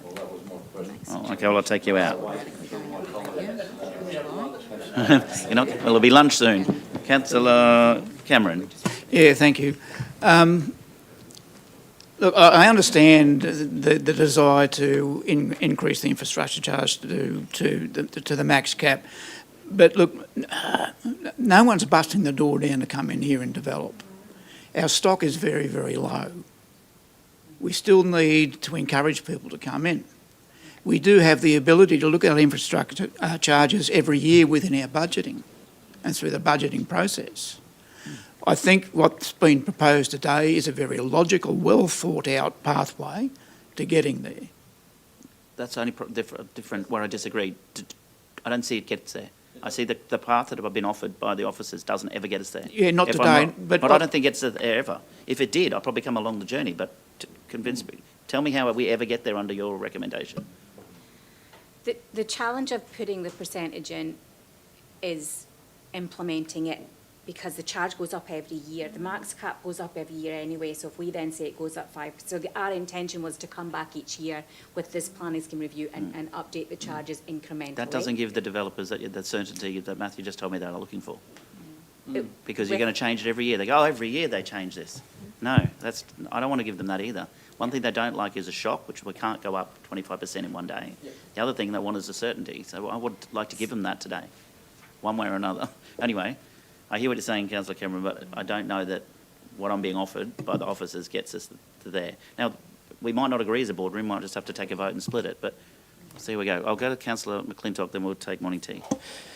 The reality is this is being funded, Okay. it's been mentioned a number of times, but being funded by ratepayers, the gap. And even at 100% of that maximum cap, there is still a gap that ratepayers are going to be paying. So there is no world in which this operates where those who are developing are paying what they are costing the community. And that to an extent, I'm okay with that. That is how we continue to incentivise and as a community, we reap the rewards of development as well. And so I'm not too opposed to that element of it, but we need to be realistic that even at full max cap, we're only about 80% or so of what it's costing us to put this infrastructure in. And from what I can figure out, the proposed fee that you have in there sits at about that 80% mark of that maximum cap. And I think from your comments earlier about that confidence from developers, to me, moving from 80% of the maximum cap, that in 12 months it goes to 85% of the maximum cap, in 12 months it goes to 90%, that gives them the confidence to know that in 12 months' time it will go up 5% until we reach that 100% of the maximum cap in 4 years' time. To me, that was what my question was before about the adding a little bit more to that indexation, because to me the indexation, and my original question, which is does the maximum index as well, then it never catches. So to me, if we're sitting at 80%, yes, indexation needs to happen, and that's a part of the cost increase, and we do that. But the question is, or I guess my proposal or clarification from what I can hear from Councillor Holsheimer as well, is that we reach that 100% of the max cap at some point. To me, moving from 80% to 100% over 4 years is considered to that. That's plenty of time to adopt and to know that those things are coming. I do hear what you're saying, Councillor Cameron, that it is not that we've got people knocking at our doors, but that is where the next part of the agenda item comes in, which is around that incentives, and we look at which areas we do want to try and incentivise into our area. And this next policy that we'll look at, and we're not discussing that now, will be where we determine that, and we get to determine a little bit more of those levers. But to me, we need to get to at least what we were saying before, that maximum cap. Otherwise, we can't sit here and complain that we're not getting covered infrastructure costs. Those two arguments don't work. Yeah. Thank you. Yeah, I'll let you, then I'll go to Councillor Churchill. Yeah, I was just going to say that it would be good if we could have 10 minutes just to discuss with finance, just because if a development's approved on one day and then 12 months later to that date it changes, and then depends on when they pay for it's going to be a very complex percentage increment to implement internally. It doesn't exist at the moment. I would really like to just discuss that with finance for 5 minutes before we... I think that's fair, but I think if we review it in 12 months' time and do exactly the same thing, that's not more confidence for developers, it's just the exact same outcome with less confidence for them as to what's going to happen. Because we could jump at 10% or we could change I do appreciate that we're looking for a percentage increment. I just want to make sure we've got the systems internally to support the management of that. Yeah. Councillor Churchill. Thanks, Mayor Matt. I'm trying to just collect my thoughts in amongst all this, and I think all my colleagues are raising very pertinent points. This is an important matter, very important matter, but I'm trying to also separate it. I'll foreshadow that we should adjourn for a break just to clear the air so the officers can go and make some further inquiries to clarify some of the points that are being raised, and also that I can be caffeinated to get us through for the next round of debate and or discussion, and a toilet break as well. But in foreshadowing that motion, I want to make a couple of comments. Again, this is another example of where we are subservient to the state government, relevant to legislation. And I put that on record, and I've said that many times before.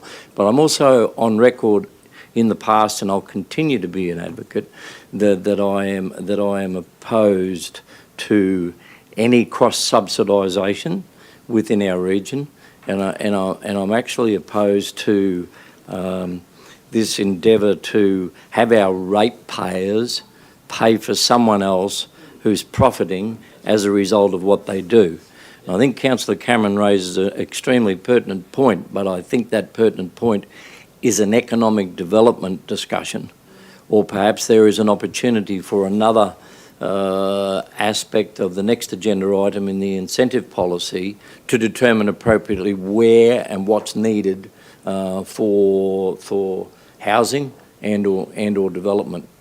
The officers have given some pearls of wisdom. Matt, your was that we would give the industry 12 months notice, and I think that's good. However, I'll also go back to previous, and you would remember this, and other colleagues may, from times gone by. 2018, I had requested, and I'll talk about water and sewerage, that we would be cost neutral, that we would effectively eliminate cross-subsidisation of residents or ratepayers in one area subsidising another area. Well, we still haven't arrived. So we can sit here and talk about endeavouring to stop this, not necessarily cost shifting, but cross-subsidisation, or be an endeavour to become cost neutral, because in other areas we've endeavoured to do it and we still haven't arrived. I know we're working, and I know it's work in progress, and we've got to continue to have those discussions and debates, but I still cannot understand why individual ratepayers should or have to cover the cost of whether it's other ratepayers in another part of the region, when we live in a world in this day and age nowadays where you are effectively a user pay. You want something and you need it and you have to have it, then you've got to pay for it. If there's a way of being able to provide them with an incentive back or a refund or somehow, then we need to consider that as part of the incentive policy. But as far as I'm concerned, even if we set our timeline, and I hear 3 years, yeah, I'm sorry, history will show that we set a timeline, we never get there. And that's based on inflation, that's based on CPI, it's based on a whole range of issues. So I think there's a separation here. One is we're talking about infrastructure charges, and I think the other part of it is an economic development debate and or discussion about what it is that we want built in this region. And you made mention in relation to aged care, and we're now starting to see that activity.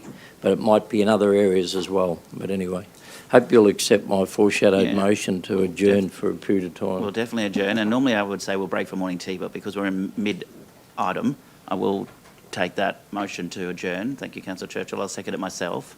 But what I'm seeing on the screen is, I think once we get back, I got the feeling from the boardroom that 5% is possibly a figure that if officers are going to look at this over a morning tea break, and if it's by a maximum of 5% until the cap of the amount chargeable, then when you get to that last year, it might be 3 or 2 or 4% to get there. So if you include in the resolution a maximum of 5, you can go 5, 5, 5, 5, 5, however long it takes to get there. And in the last year, it might be 3, 2 or 1. That's the way I see it.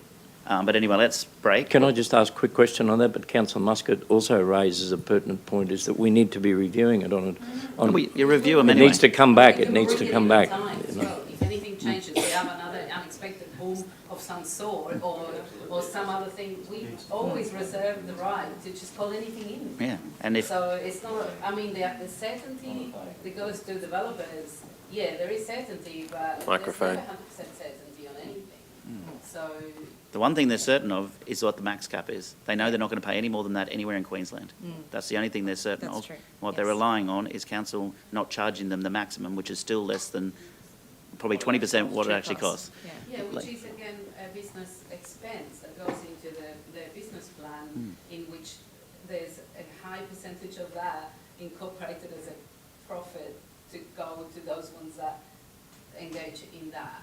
So I'm also very much interested in having that bigger picture economic development stuff and see how things fit into it, because I'm not understanding how we can, in 1 second, we can want to charge as much as possible, and then the next second, we want to give people reimbursements or whatever we call them. Yes, well, let's save that for the next item. Yes. One item, you've called. Thank you. Yes, we adjourn. We're going. I'll second. All in favour? We'll adjourn. We'll be back shortly. Thank you.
Well, welcome back, councillors, and to those watching online and in the gallery. We'll continue with the item 4.2, which is proposed Gladstone Regional Council infrastructure charge resolution. I did have a couple of other councillors. No, we went through all the councillors that were speaking. This is a draft proposal online trying to encapsulate what Councillor Holzheimer was wanting, and at the same time trying to include everyone in the room to be on the same page. Can officers talk us through what this is, please? Yeah, well, we considered the conversation in the room, specifically the percentage increment, which operationally is quite difficult to implement and we believe could be somewhat confusing for the industry. So what we've done as an alternative is draft this, which gets us to the maximum cap in July 2027 for charge area 1, which provides roughly 18 months of notice to the industry that it will be happening and a certainty to what date it applies from. And in addition, though, as it felt was recommended in the room, is that we continue with the PPI from March 2026 for the new applications post that date. So a slight increase in 26 as per the original recommendation, Yes. and then 18 months later, or however many months it is, Yes. till July 27, that gets to the 100%. So an incremental increase and plenty of forewarning to the development industry. Yeah. It also avoids future amendments in the future because we're already at the max for that particular charge area, so it will just continue to roll over as we go. Is there more conversation around this suggestion? Councillor Cameron. Yeah, we're working from where we are today to where we will get in 27. That's nearly a 30% increase from where we are today. Is that right? No, it's 14.76% from the 28,311.20 to get you to the 32,490. if you go to the max cap, which is 36,670, from the 28,311, from there, yep, well, from 16 years ago, whatever it might have been, that's a 30% increase. Yeah, so what the original proposal was roughly a 15% increase, but we're adding another whole 14 months on top of that, which is approximately, based on your calculations, another 14% on top of that. But so it's like staging at 14 to get to the max cap, but this is just an easier way to resolve that internally. Okay, well, people have a chance to think that through and have more questions on it. I do have a question on something different, but still on the same issue. Talk me through why Yarwun Industrial Estate is in the same category, or proposed to be in the same category as the rural res. It was just simply based on asset classes. So for Charge Area 1, it has all of the asset classes. Charge Area 2, what we did is we looked at what has roads, water and or sewer, so one or the other, and then we simply just based on those asset classes merged existing areas 2 and 3 together. It was as simple as that. It wasn't necessarily, there was no weighting given with respect to how much the trunk costs are for, say, sewer, water, roads and park. It was simply what asset classes do the existing charge areas have and putting them together. No, Yarwun has. Water. Yarwun Industrial Estate, we've got a sewage system there, so it depends, I guess, where we're talking about. I'd have to go back to the existing charge area. Yeah, so around Orica. Is that Yarwun Industrial Estate, or are we talking more around Targini? It's Targini, I believe. Oh, okay. Because Yarwun's not in our planning scheme. It's in the SDA. Oh, yeah, just two. All right. And I just don't know that, I have a bit of an issue with industrial paying the same infrastructure charge as rural res. If it's an industrial estate, then it would be industrial development. But, well, GSDA is different again. We can't charge anything in there. Yeah. Well, it just said Yarwun Industrial Estate. It doesn't mention any others at all. Does it? I could be wrong. Well, let me go back to it. It says, combines the industrial area of Yarwun. So it only says Yarwun. It's not all industrial areas, is it? Because the urban areas would be still in. Yeah, or most of the urban areas for our either low, medium or higher are effectively in our charge area 1 in the urban area. Yeah, gotcha. All right. Couldn't we just make it GSDA? We can't charge the GSDA. No, couldn't we just separate that one? Instead of the industrial precinct and Yarwun, the industrial precinct and GSDA? No, I don't think so. It's all right. I think I can let that go. I think you've explained it to me.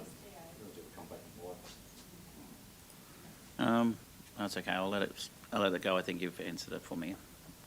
Just be curious to keep an eye on that. Yeah.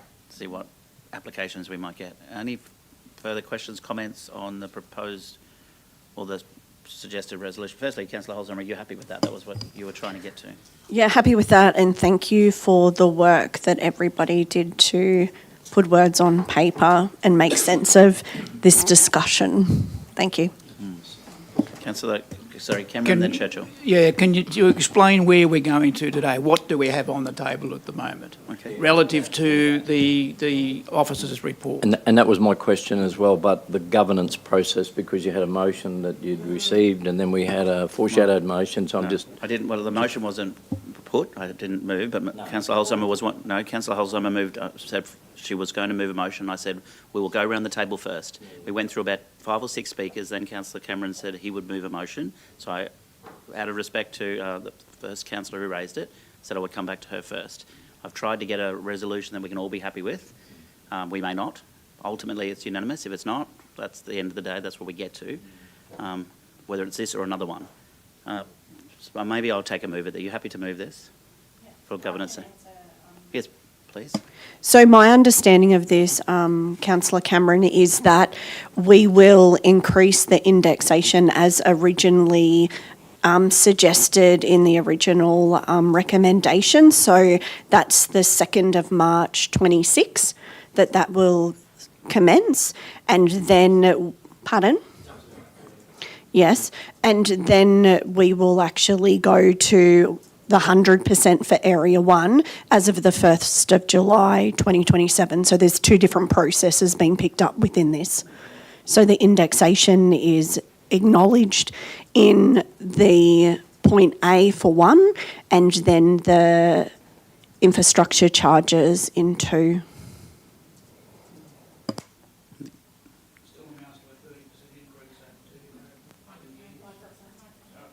It still amounts to a 30% increase over 2 years. Look, the other point I want to make too is that this discussion was robustly debated at budget time. And the end result of that was basically is what our managers have come up with today. That's why I understood what we were driving to at budget time, and I understand exactly what they're doing with their proposal because that's where it came from. Well, it's 30% increase over 2 years. Yeah. It might come back up in budget time next year. And Well, this is the thing, that, inside of 12 months, we can bring this back any time we like. So, we quite happily pass the amended, well, it's not amended, is it? It's a proposed resolution. The motion as is today, and have a look at it next budget. We review them any time we like. That's right. I take it, Councillor McClintock, to second the motion.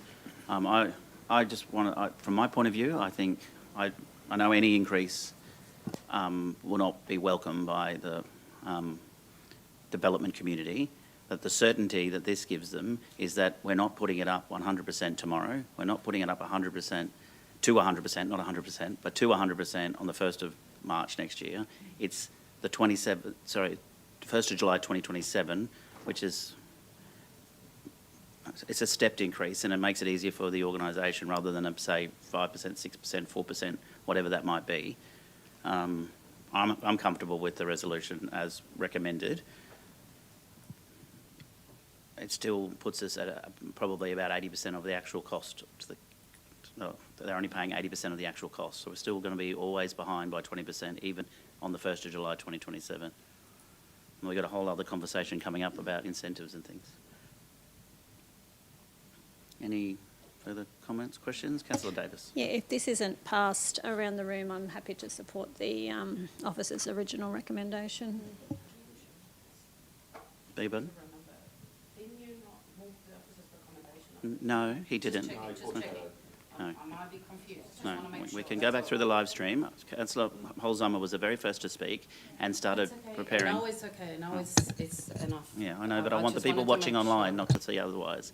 I'm very fair on how I do this, and that was suggested first, and I said to Councillor Holzheimer, could you just wait, because this is important, let's go around the room and come back. I'll come back to you, and I've come back to her.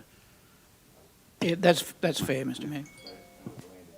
And we may not end up there, but that's...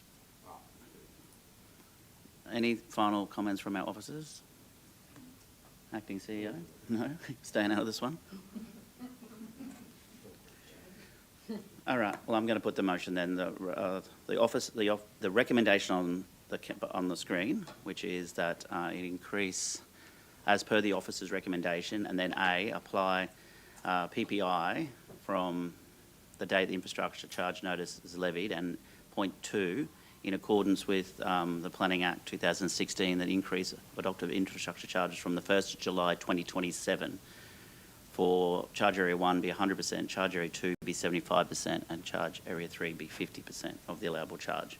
Move Councillor Holzheimer, seconded Councillor McClintock. All in favour? Those against? Motion's carried. Thank you. We definitely can. Put the motion. All in favour? The records show that Councillor Holzheimer, Wagner, Churchill, McClintock, Patrick and Burnett voted in favour, and those against. Councillor Cameron, Davis and Muscat voted against. Did I say against the first time? Voted for the others, and then those are 3 against. Yeah, sorry, I would like that to have been unanimous, but I think we've got somewhere in the middle.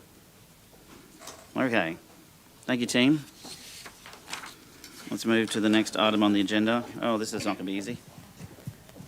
G, 4.3, Proposed Development Incentive Policy. And I'll hand over to the Acting General Manager of Finance, Governance and Risk, Tanya Wally. And welcome Matthew back to the table. Good morning, councillors. We're here this morning to present a development incentive policy for council's consideration. The development incentive policy is proposed to replace council's infrastructure charges rebate scheme policy. The policy provides for a 50% discount on levied infrastructure charges up to a maximum of $500,000 per eligible application for new development applications and existing approvals under construction or not. The aim of the policy is to support development through targeted economic incentives in the form of reduced council fees and is in line with council's open risk appetite to financial and service delivery risks which support innovation, creativity and acceptance of moderate risk to achieve better community outcomes. The key amendments to the existing infrastructure charges rebate scheme policy include targeted areas of housing, short and long term, tourism, childcare and industry, completion of work deadline extended from 2 to 4 years, and removing the need for development to be located within the priority infrastructure area. Happy to open for questions. All right. Who would like to go first? You've had your turn. I'll come back to you. I'm going to start on the left-hand side of the table. Deputy Mayor. I would like to maybe kick a discussion around whether this is relevant to continue to have one. So also considering what we just discussed and with a proper discussion about the intent of this council in relation to economic development and what we want to support happening in our region in the future. I'm not saying we won't have one, but at the moment I would like to go for option 3, which is repeal the policy and then maybe engage in further discussions to see if we will then want to have one or not. Thank you. Who would like to answer that question? I'll just kick the question. Oh, okay. I think that's my position. Oh, okay. All right. Okay. All right. From there. I'll go Councillor McClintock, then Wagner. Yeah, thank you. I think, yeah, carrying forwards the conversation that we were previously just happening, my concern around this is that our only lever we're pulling is there's a couple in there. This is a big statement, say the only lever, but the key lever we're pulling is that costing and trying to use that as an incentive. Is there opportunity within the legislation, all the rest of it, for us to use timelines as a lever for that? Where, to me, the conversation that seems to happen as far as developers not feeling like they can get stuff done in the region is less to do with the cost of what it costs to do here and more to do with what was discussed before, the processes that happen and that conversation around how hard it is to get through the hoops and the loops and the jumps and the policies that are in place. We've done a lot of work on that, and I see this as potentially an opportunity to leverage that where we incentivise based on, say, we'll do 50% of a rebate to these categories if after 12 months or after 6 months your thing hasn't been approved. And so we actually start to then give people the idea that we've got an incentive in ourselves to get things done quickly, perhaps overcoming what I see as maybe the major hurdle for why people wouldn't develop within our region. Is there opportunity to do something in that space? Is there provisions already within the policy that speak to that?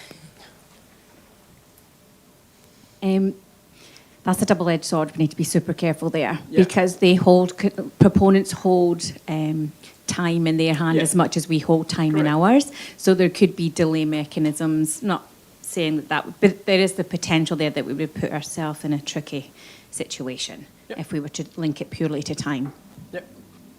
When you say purely to time, though, there might be other things you. We've had incentive policy before, and I'll use Stockland as an example, which is now Gladstone Centre Plaza. We gave them a time frame that they had to build, which they didn't build. The redeveloped Kmart, they had 2 years to build, and then they didn't. Then we gave an extension of another 12 months, and they still didn't. So then that lapsed.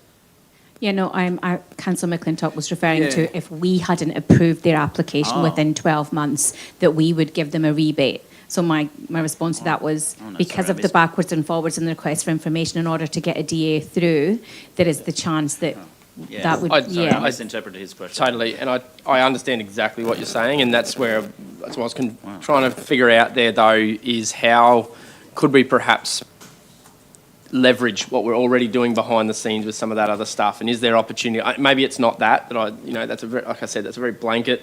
Not sure how that fits in the process, but just wanted to kind of prompt. Just giving rebates is one thing that we can do, but is there a way that we can kind of help paint that picture and help bring out that picture as far as our desire to work with proponents quicker and get this process more smoothly? I don't know what that looks like. We're absolutely looking at those internal improvements, and we will be sharing that. And that potentially could come down to allocating a KPI that we share with the community and say we commit to always approving within X time frame, but it's a very different conversation to this particular conversation, I think. Yeah, it's all right. Might be a bit more complicated than what I'd hope. Thank you. Councillor Wagner. Yeah, thanks for that, and thanks for the report as well. I'm just curious, since 2018, what has the cost been to ratepayers of this particular policy? 2.27. Sorry, did I miss that? And in terms of the rates it's generated because of these developments, do we have a figure around that? No. We'd have to take that on notice. For the total amount of developments that have been constructed and completed, we'd have to take that on notice with respect to the policy. And of those, have you had any feedback, or, I mean, I'm not sure you even asked, how many of them have done it in our region because of our policy? No, we can't answer that as well. With respect to your first question, though, there's been about 2.27 budgeted for and about 400,000 acquitted. So 400,000 it's cost ratepayers Correct, to do yes. that. And the major development would be one aged facility. Yeah. Yep. Okay. In terms of the tourism projects, can you give me an idea of some of the projects that might have been developed under this particular incentive?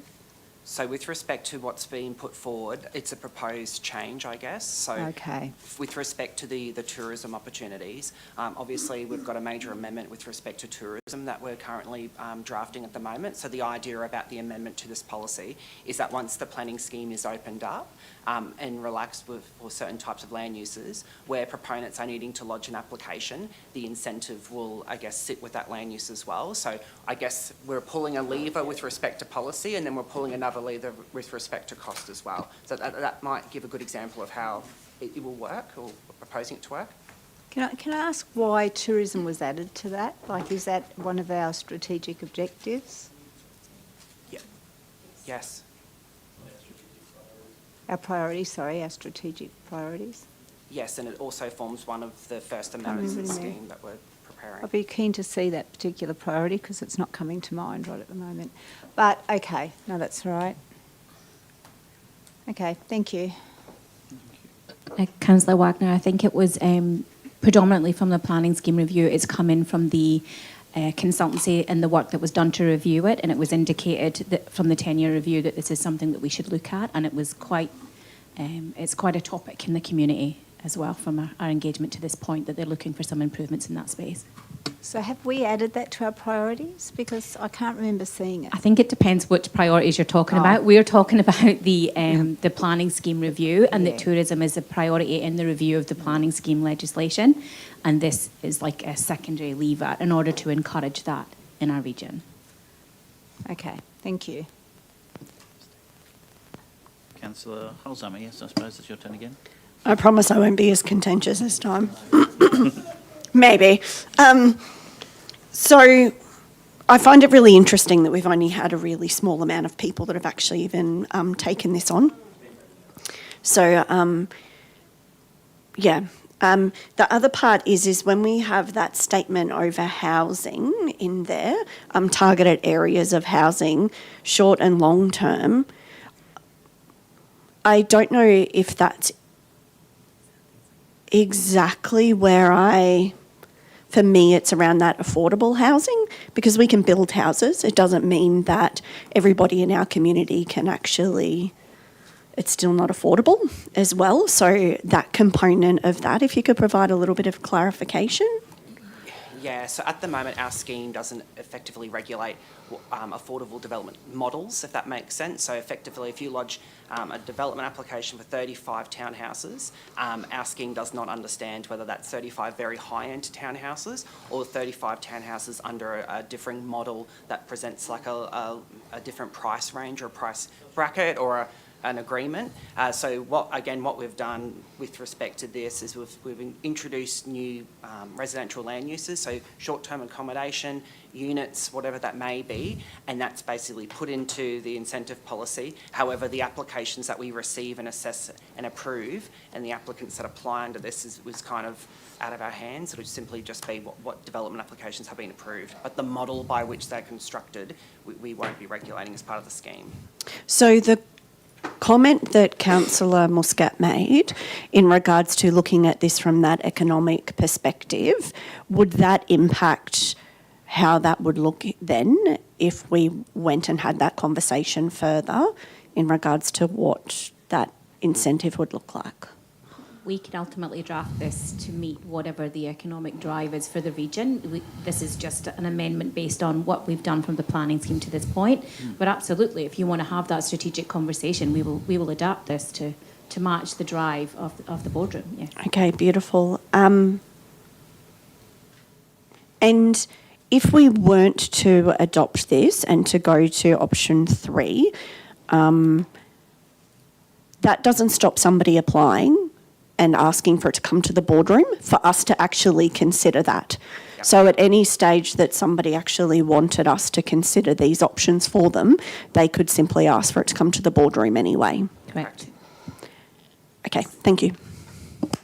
And if we don't want to adopt any option, we can just leave it as it is. Correct. That's another option. Now, my question, what I see as a main change is that it removes from the priority infrastructure area of not including developments that are not in the priority infrastructure area. Is that it? Correct. That's what I thought. So I'm happy with the officer's recommendation. I think that's a good change. I don't think we should have been doing that anyway. Councillor Churchill, question? Oh, sorry, so Councillor McClintock was first, and then Councillor Churchill. I think the other key change in there was from 2 years to 4 years. Mm-hmm. I've got a couple of questions here, but that probably to follow on, I meant to ask it before, to that conversation around timing and what does that do as far as the optics of speed at which we get things done within our community and what does that apply? Is 4 years what it was doing and we were very unrealistic with 2, or is it taking longer now and we need to push that out? Is 4 years too long, or where do we sit? So the 4 years. First question. So the 4 years starts, I guess, when the agreement's signed, but 4 years with respect to a larger major development is quite a short amount of time. You know, by the time you get your material change of use approval, but if you need operational works, if you then need to do tendering and procurement, meeting of finance clauses and all of that. So what we've done is we've looked at the types of land uses we're trying to get, such as townhouses. It does apply to industrial as well. So we're looking at it as opening up the types of businesses that could apply. So there's an appreciation that, you know, things don't happen overnight, and that longer period allows that applicant to effectively do what they need to do and to deliver the development without having to come back to us on 18 months' time and say, I need more time. So it's probably a more realistic time period for business. We have had an example of this come to the boardroom already, Councillor McClintock, where time was the factor. Yep. It took them a while to get to where they needed to meet all of the other conditions, and then we met everything except that one final condition. It was just time, and the boardroom adopted to provide the charge. So based on the feedback from the industry and what we've seen so far, we felt that that was a fair and reasonable number. Might incentivise the other way. Yeah, I can get that. My other question is, out of this policy, what is considered acceptable financial expenditure? There's no cap described, and I can't understand why that would be not in there. But my question is, where is that critical point where you do start to pull that? Are we happy to spend millions and millions in this area? Is there an idea here for us as a boardroom around what does success look like for this policy? Are we hoping to increase that from 2.27 to 6, or do we want to see that same figure? What are we looking for as success out of this? I guess the policy is an incentive policy to bring new businesses and housing products. The success looks like when the policy isn't needed anymore. So we've attracted whatever those businesses are. We've got, a thriving regional local tourism industry.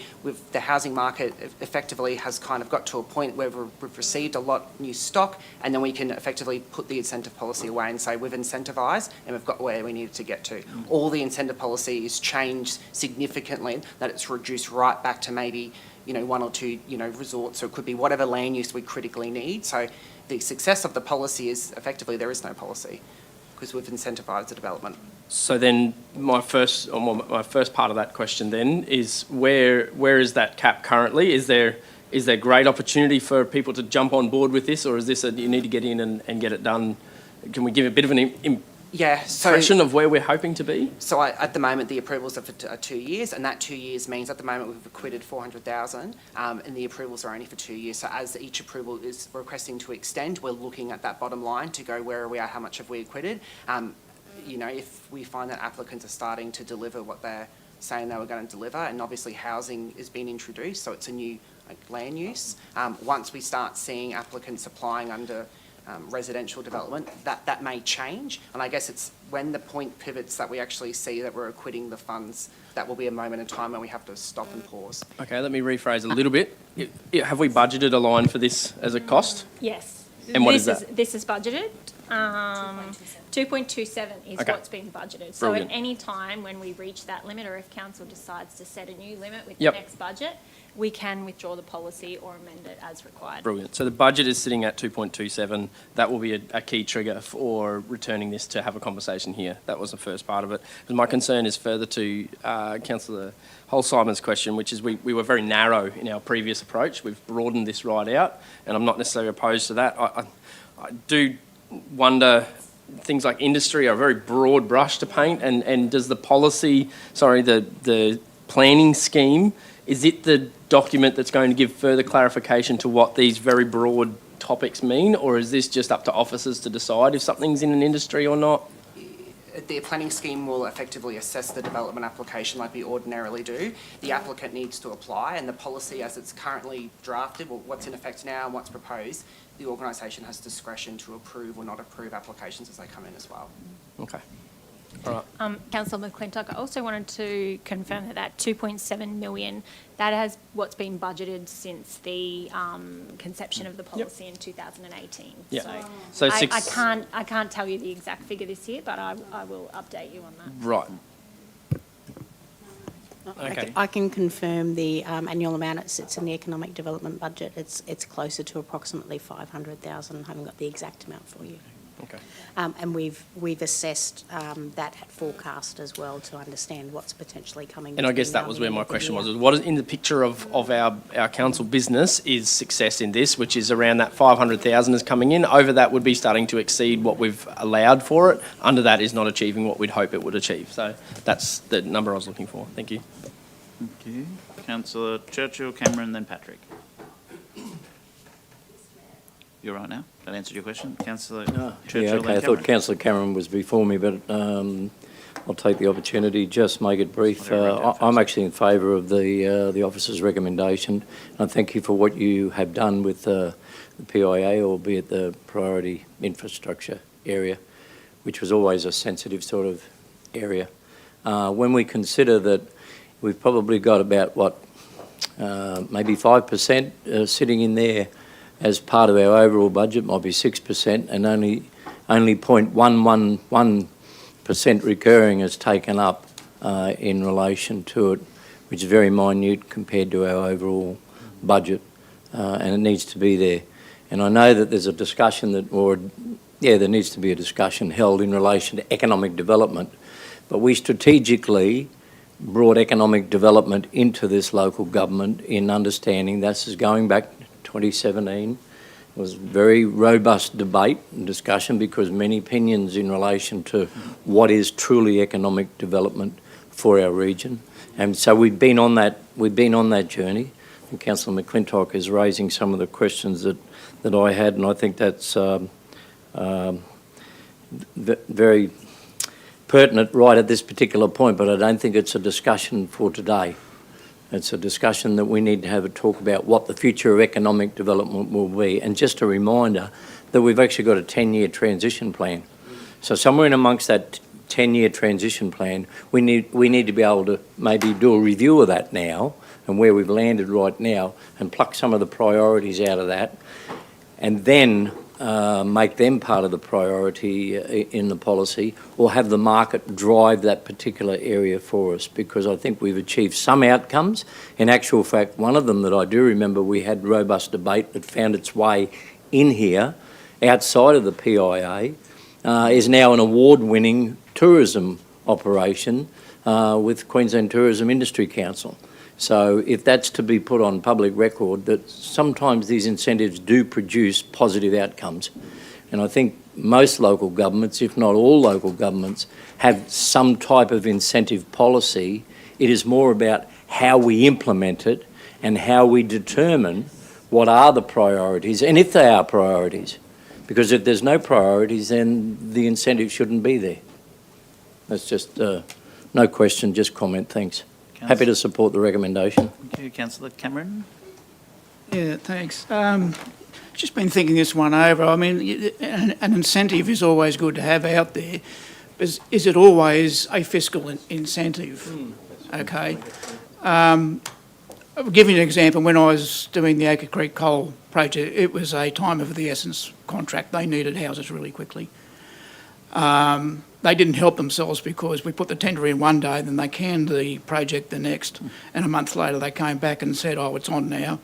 How's your prices, but your time frame doesn't change, which was not helpful. Anyway, we said we could all do it.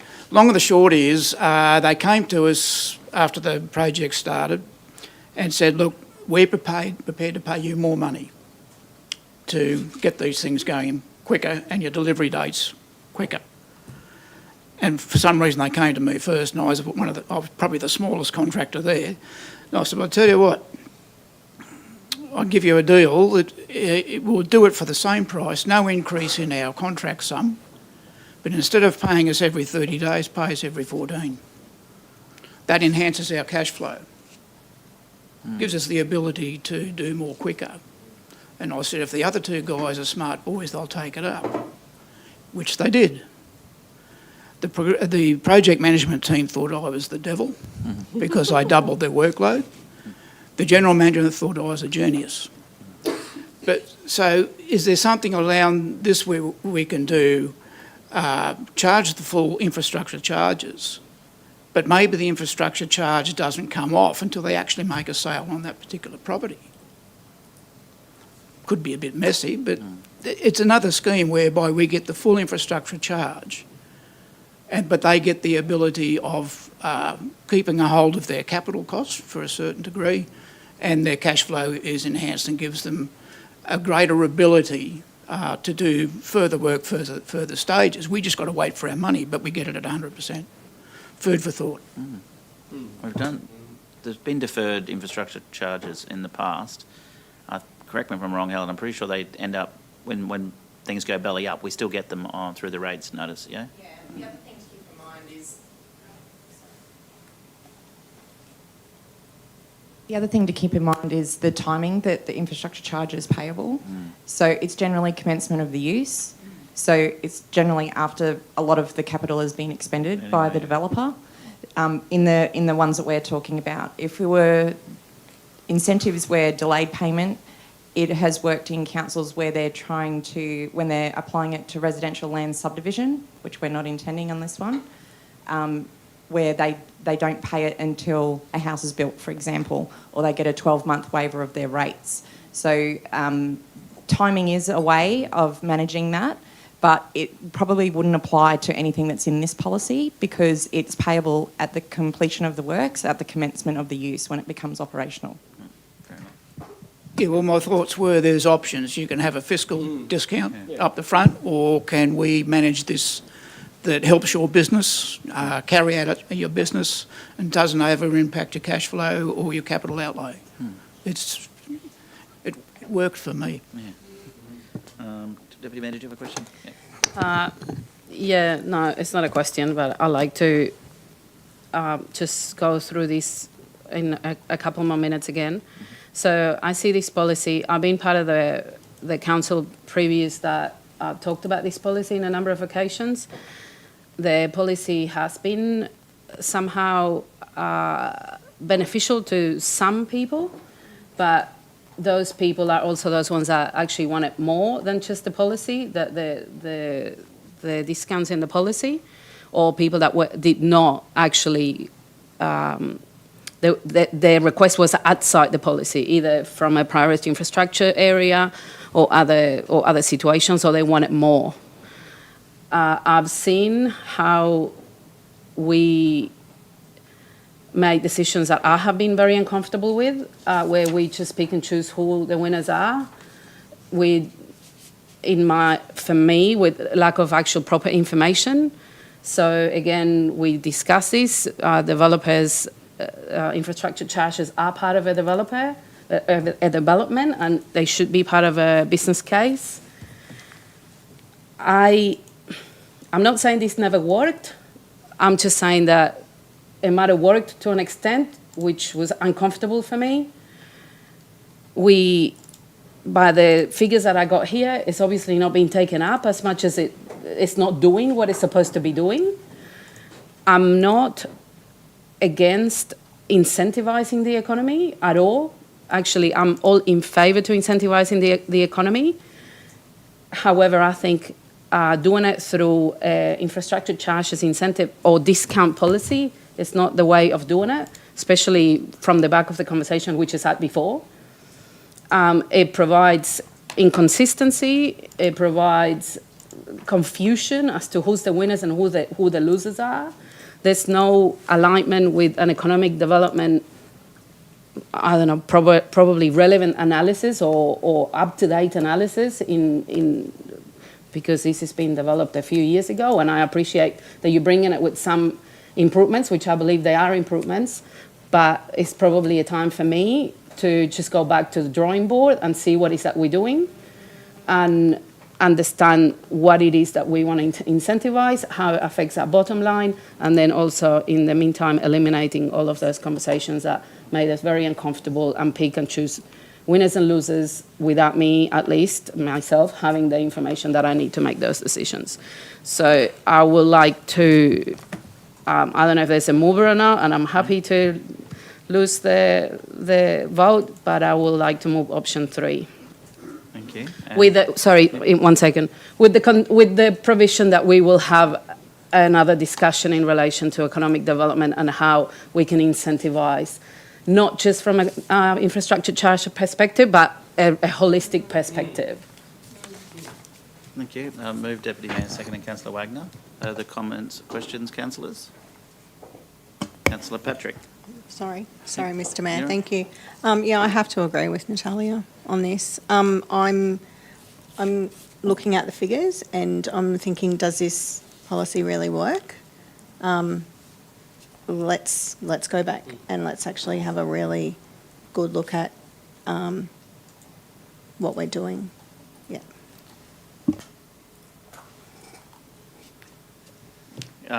Councillor Holzheimer, then I'll have comment as well. I'm unclear in some parts of this in regards to making the decision as well. So I think for option 3 at the bottom it says that council defers consideration of the report pending further review of the, is that what, page 16? Oh, sorry. Sorry. It just refers to repealing the current policy. Yeah, I'm not in favour of repealing the policy.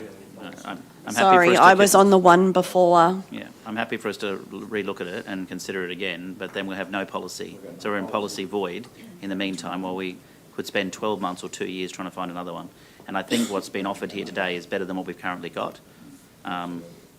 But we do have a mover and a seconder. We will vote on that shortly, but I'm happy for more conversation. So does that mean that if, I'm just trying to get clarity, that's all, in regards to exactly where I'm sitting with this as well. So option 3 that Councillor Muscat is putting forward is that we actually repeal the policy and we don't have a policy in place at all in regards to this. Yes, we do. We do. We do have a current infrastructure charges policy. So option 3 would mean that there is no policy. There's also an alternate option to defer the matter to a future meeting, and that ensures that it comes back. In the meantime, we can have those strategic discussions to better inform an acceptable policy position. And I think I would feel more comfortable with the deferring than making a decision today based on the economic discussions that we need to have at that strategic level as well. If the matter's deferred, the situation would be that the existing policy would remain in place. Thank you. Councillor Davis. Thank you, Mr Mayor. Look, this policy to me is quite important because I would like, to incentivise people to do stuff in the region. I'm on board too with what the Deputy Mayor said. I would like to have discussions, so I'm happy to go with, to move it, or we could amend the wording instead of repeal to review, either one, whichever's easier for the officers. Well, I do have a motion that option 3, and I have, and unless there's any, are you happy for me to put that? The thing is, yes, I am, and the thing is, that not having a policy doesn't stop anyone from coming and asking us for a reduction in the infrastructure charges based on this council, another council, New South Wales councils, which has been happening for a long time. Not having a policy about, I don't know, whether I wear pink or blue doesn't stop me from wearing pink or blue. That's kind of what I'm trying to, there is no risk to us, if I think about it in this way, in a risk perspective, as to us not having a policy. So is there any risk that you can see as to us not having a policy? No, it's really only around operational effectiveness. So what it means is that any request for an infrastructure charge would have to come to the boardroom. So the risk is, instead of it being dealt with at operational level, it comes to the boardroom every single time. But we don't have those ones asking. Well, if we don't have any, then what's the risk? The lack of criteria is also a risk. Literally everybody that asks, and there's nothing for us to kind of give you some advice against if there's no policy. I just think it's bad governance to repeal a policy without a new one unless you want to completely repeal it. So if the boardroom wants to completely repeal it and walk away from it, that's fine. But to repeal it while you spend, and we know how long it's going to take. It'll be 12, 18 months, 2 years before we ever get back here with the new policy. But anyway. Okay, well, the policy to me needs to be done around economic development, not about planning and development. That's what I'm trying to repeal a policy that targets and deals with planning and development matters. I want to create a policy that talks to economic development.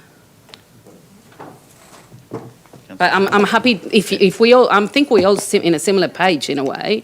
I just want the economic. Yeah. I guess with the amended policy, what we've tried to do is we've tried to look at, well, how does development take shape in the region? Generally, it's via a development approval. And so once the development approval's been obtained, there's then an avenue to go through and apply for the waiver. Taking the PIA area out reflects the fact that not all development happens in an urban centre. It happens out in the regions, and we're ideally hoping to expect that over the next 12 to 18 months when we amend the scheme as well. And I guess taking the additional land uses in, we're trying to look at, well, the policy as it is at the moment, we haven't seen a great take-up. So doing that pivot to the residential land uses and whatnot, the approach has tried to be to open it up to get a response. But that is not necessarily talking to economic development, which I then see another bigger risk in that because they're adding the priority infrastructure area, it closed us, it gave us eliminated some of the risks for us.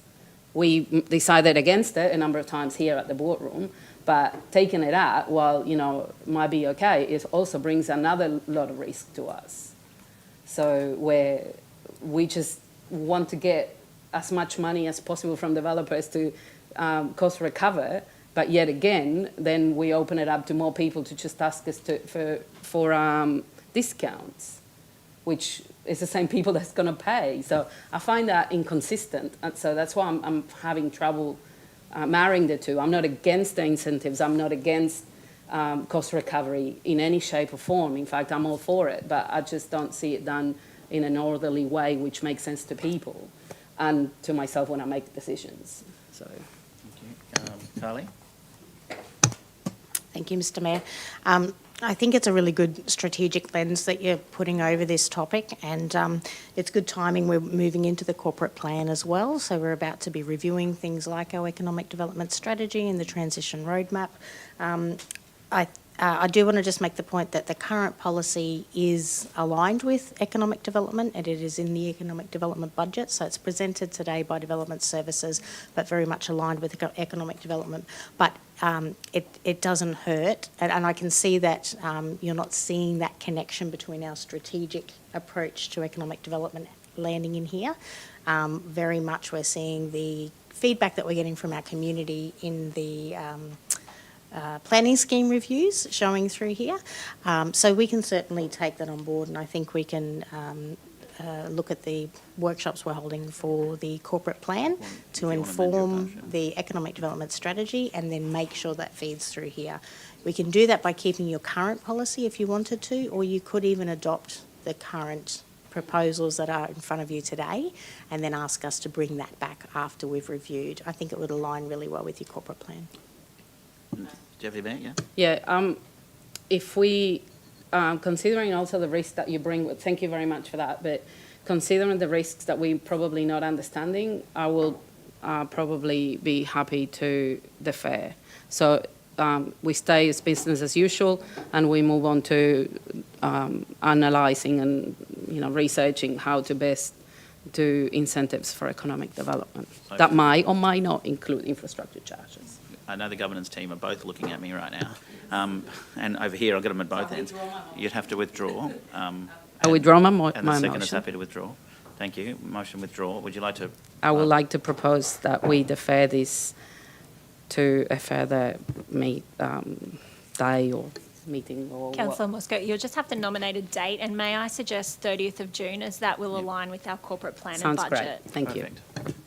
And can you say that in the motion, to align with our corporate plan and budget? To align with our corporate plan and budget. I know you were happy to second it, but I would like to go back to the original seconder, if that's okay. You happy to second? Thank you. Thank you, Councillor Churchill. Just a quick question. In understanding where we've landed now, that means that the current policy remains in place until whatever the outcome may be from the 30th of June 2026. Yes. Correct. Thank you. Yeah. Everyone's happy? Any more questions? Councillor Cameron? No, that was my concern, that we have no policy at all. No, we do now. But if that's in place until 30 June 26, I'm happy. Yeah. Yes, that's right. And you've got a good outcome there, and you'll end up with the outcome you want, most likely, from what I'm hearing. I have a move on in a second and no further questions. I'm going to put the motion. All in favour? Motion is carried and it's unanimous. Well done. Okay, let's move on to... when we went to break yet, Rachel? I know we just broke before, but I'm well aware of the time. Okay, well, we'll do one more. Review of Councillor Code of Conduct Policy 4.4, and I'll hand back to you, Tanya. Thank you, councillors. Councillors are legislatively required to comply with the Code of Conduct for Councillors in Queensland, which establishes a code of behaviour for mayors and councillors while acting in their capacity as an elected member. All councillors make a declaration that they will abide by the Code of Conduct when elected. Councillors' Code of Conduct policy simply adopts the legislated Code of Conduct into Council's policy framework.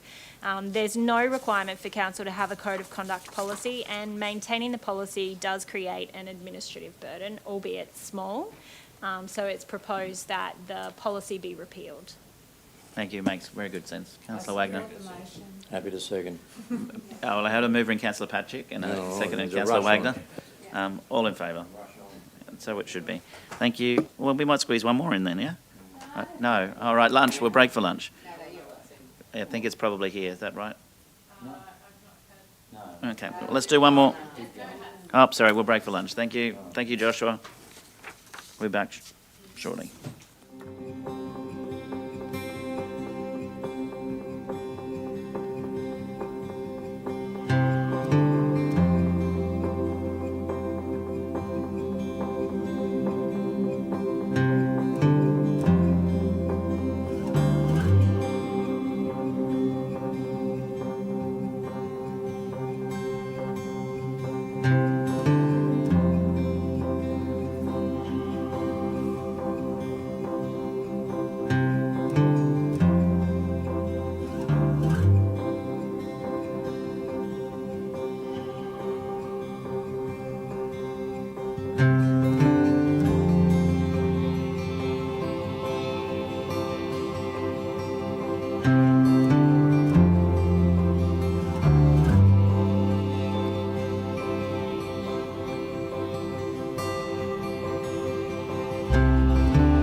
Thank you, councillors, and welcome back to those watching online and those in the gallery. We'll move on to the next item on the agenda, which is G4.5, the Queensland Audit Office Final Management Report for 24-25. And I'll hand back to Tanya. Thank you, And Mayor. welcome, Jess. Yes, I have our Financial Controller, Jess Rosso, with me today. We're here to talk about the QAO Management Report. So each year, Council undergoes an extensive external audit. This year, Council was audited directly by the Queensland Audit Office.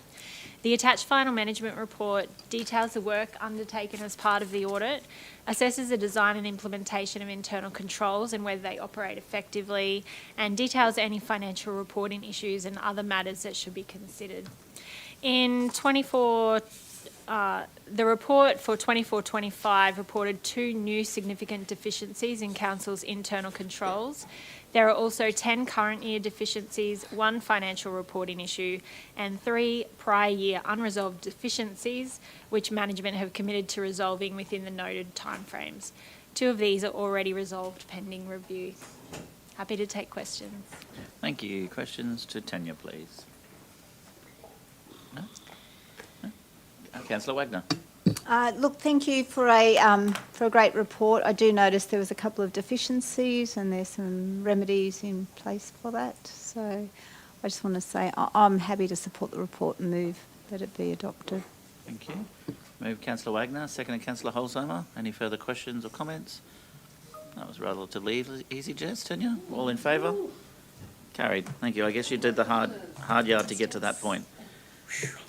Thanks. 4.6, statutory delegations or powers. Council, power council? That doesn't make sense. Anyway, the recommendation is wrong. It's delegation to the CEO. Maybe we can fix the headline. Over to you, Tanya. Thank you.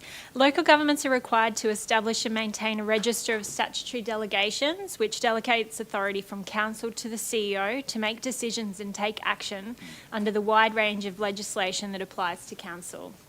The CEO is then able to sub-delegate to appropriately qualified officers. While Council always maintains the ability to make decisions, appropriate delegation allows officers to make decisions efficiently without the need for a resolution from Council. This register is required to be reviewed annually.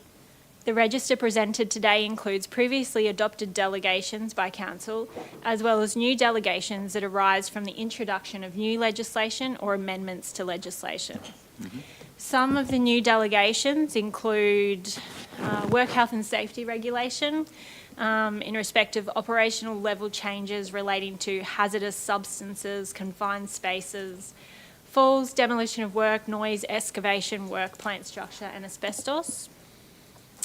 Information Privacy Act and Right to Implement Information Act, which is bringing into effect the state government's APOLA changes on how agencies manage personal information. Also, some minor amendments to the Local Government Electoral Act around postal ballots. There's also some minor changes to mineral resources legislation, Residential Tenancies and Rooming Accommodation Act, Security of Critical Infrastructure Act, and changes to tollway provisions. The new delegations have been prepared by King & Co for consideration by local governments and have largely been adopted as part of this review.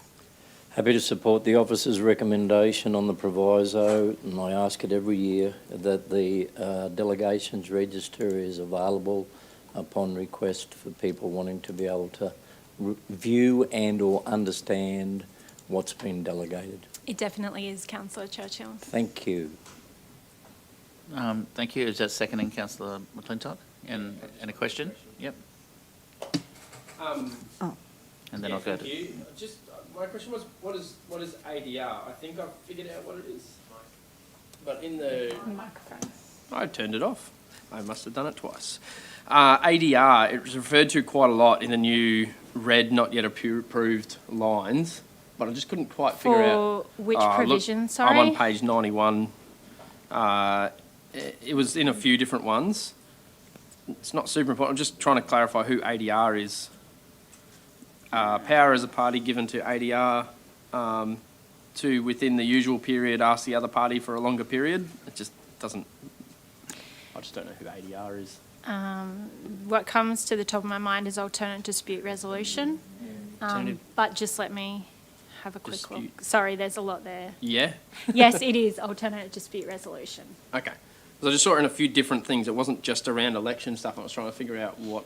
So who is ADR then? No, what it's is the ADR? process of Okay, gotcha. alternate so when you're in dispute, rather than going to litigation, Yep. it sets a different mechanism to work through. It's a neutral third party that helps resolve and/or dissolve mediation or AAC. Mediation, arbitration, all those sort of things. Negotiation, etc. Is there a glossary of terms in this anywhere for anyone who wants to understand what is going Well, on? Because there's a lot in here. The key to statutory delegations is they're really just a summary. Yes. To effectively exercise a statutory delegation, you Yep. need to view the legislation directly and understand what that specific section is telling you to do. Okay. Because the summary can appear one thing, Yes. whereas the legislation It's a lot is in much here. more complex. Cool. No, thank you. Makes sense. Councillor Wagner. Yeah, thanks for that. And look, I'm glad that we did get King & Co. to do this, because it does, I think, probably look better than what it has as well. And also identify some of those ones that didn't need to be in there or had to be in there. So, yeah, I just want to say thank you. And I'm happy to support. Happy to second that. That's fantastic. It was moved Councillor Churchill, I believe. No, seconded by Councillor McClintock already. That's good. But when we got King & Co., did we engage King & Co. or did LGAQ? No, so LGAQ engages Yeah, King & Co. I was to gonna do the statutory delegations Yeah. review on behalf of all local Yeah, I governments. was going to say, if we're paying King & Co. twice, I know for a fact that they've already been paid. It would have been a very easy bill for them to slide us and say, oh, here's something we prepared earlier. Rest No. assured, LGAQ provides that service, Thank you. and Yeah. Vicky diligently reviews each one Yeah, of them. and then the same recommendations are sent to all councils in Queensland, and they can choose to adopt them or not. Excellent. Any further comments or questions? Motion's moved and seconded. All in favour? Motion's carried. Thank you. And thank you, Tanya. But don't go too far. We're moving to G 4.7, waiver of green waste disposal fees. And I'll hand back to you, Tanya. Yes, I'm still here. This report seeks Council's retrospective approval for the waiver of green waste fees to allow residents to dispose of uncontaminated domestic green waste following recent severe storm activity in the Gladstone region. The fee waiver applied from the 26th of November to the 1st of December at Gladstone Transfer Station, Benarabi Landfill and Agnes Water Transfer Station. Thank you. I'll move the officer's recommendation. Seconder, please. Thank you, Councillor Davis. All in favour? Motion's carried. Thank you. That was rather easy. And don't leave. G 4.8, Audit, Risk and Improvement Committee meeting summary for October 1, 2025. Back to you, Tanya. Thank you, Mayor. Council's Audit, Risk and Improvement Committee met on the 1st of October 2025.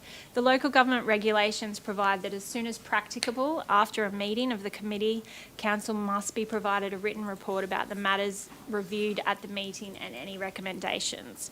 Detailed agendas and minutes for all committee meetings are available to Council via Docs on Tap.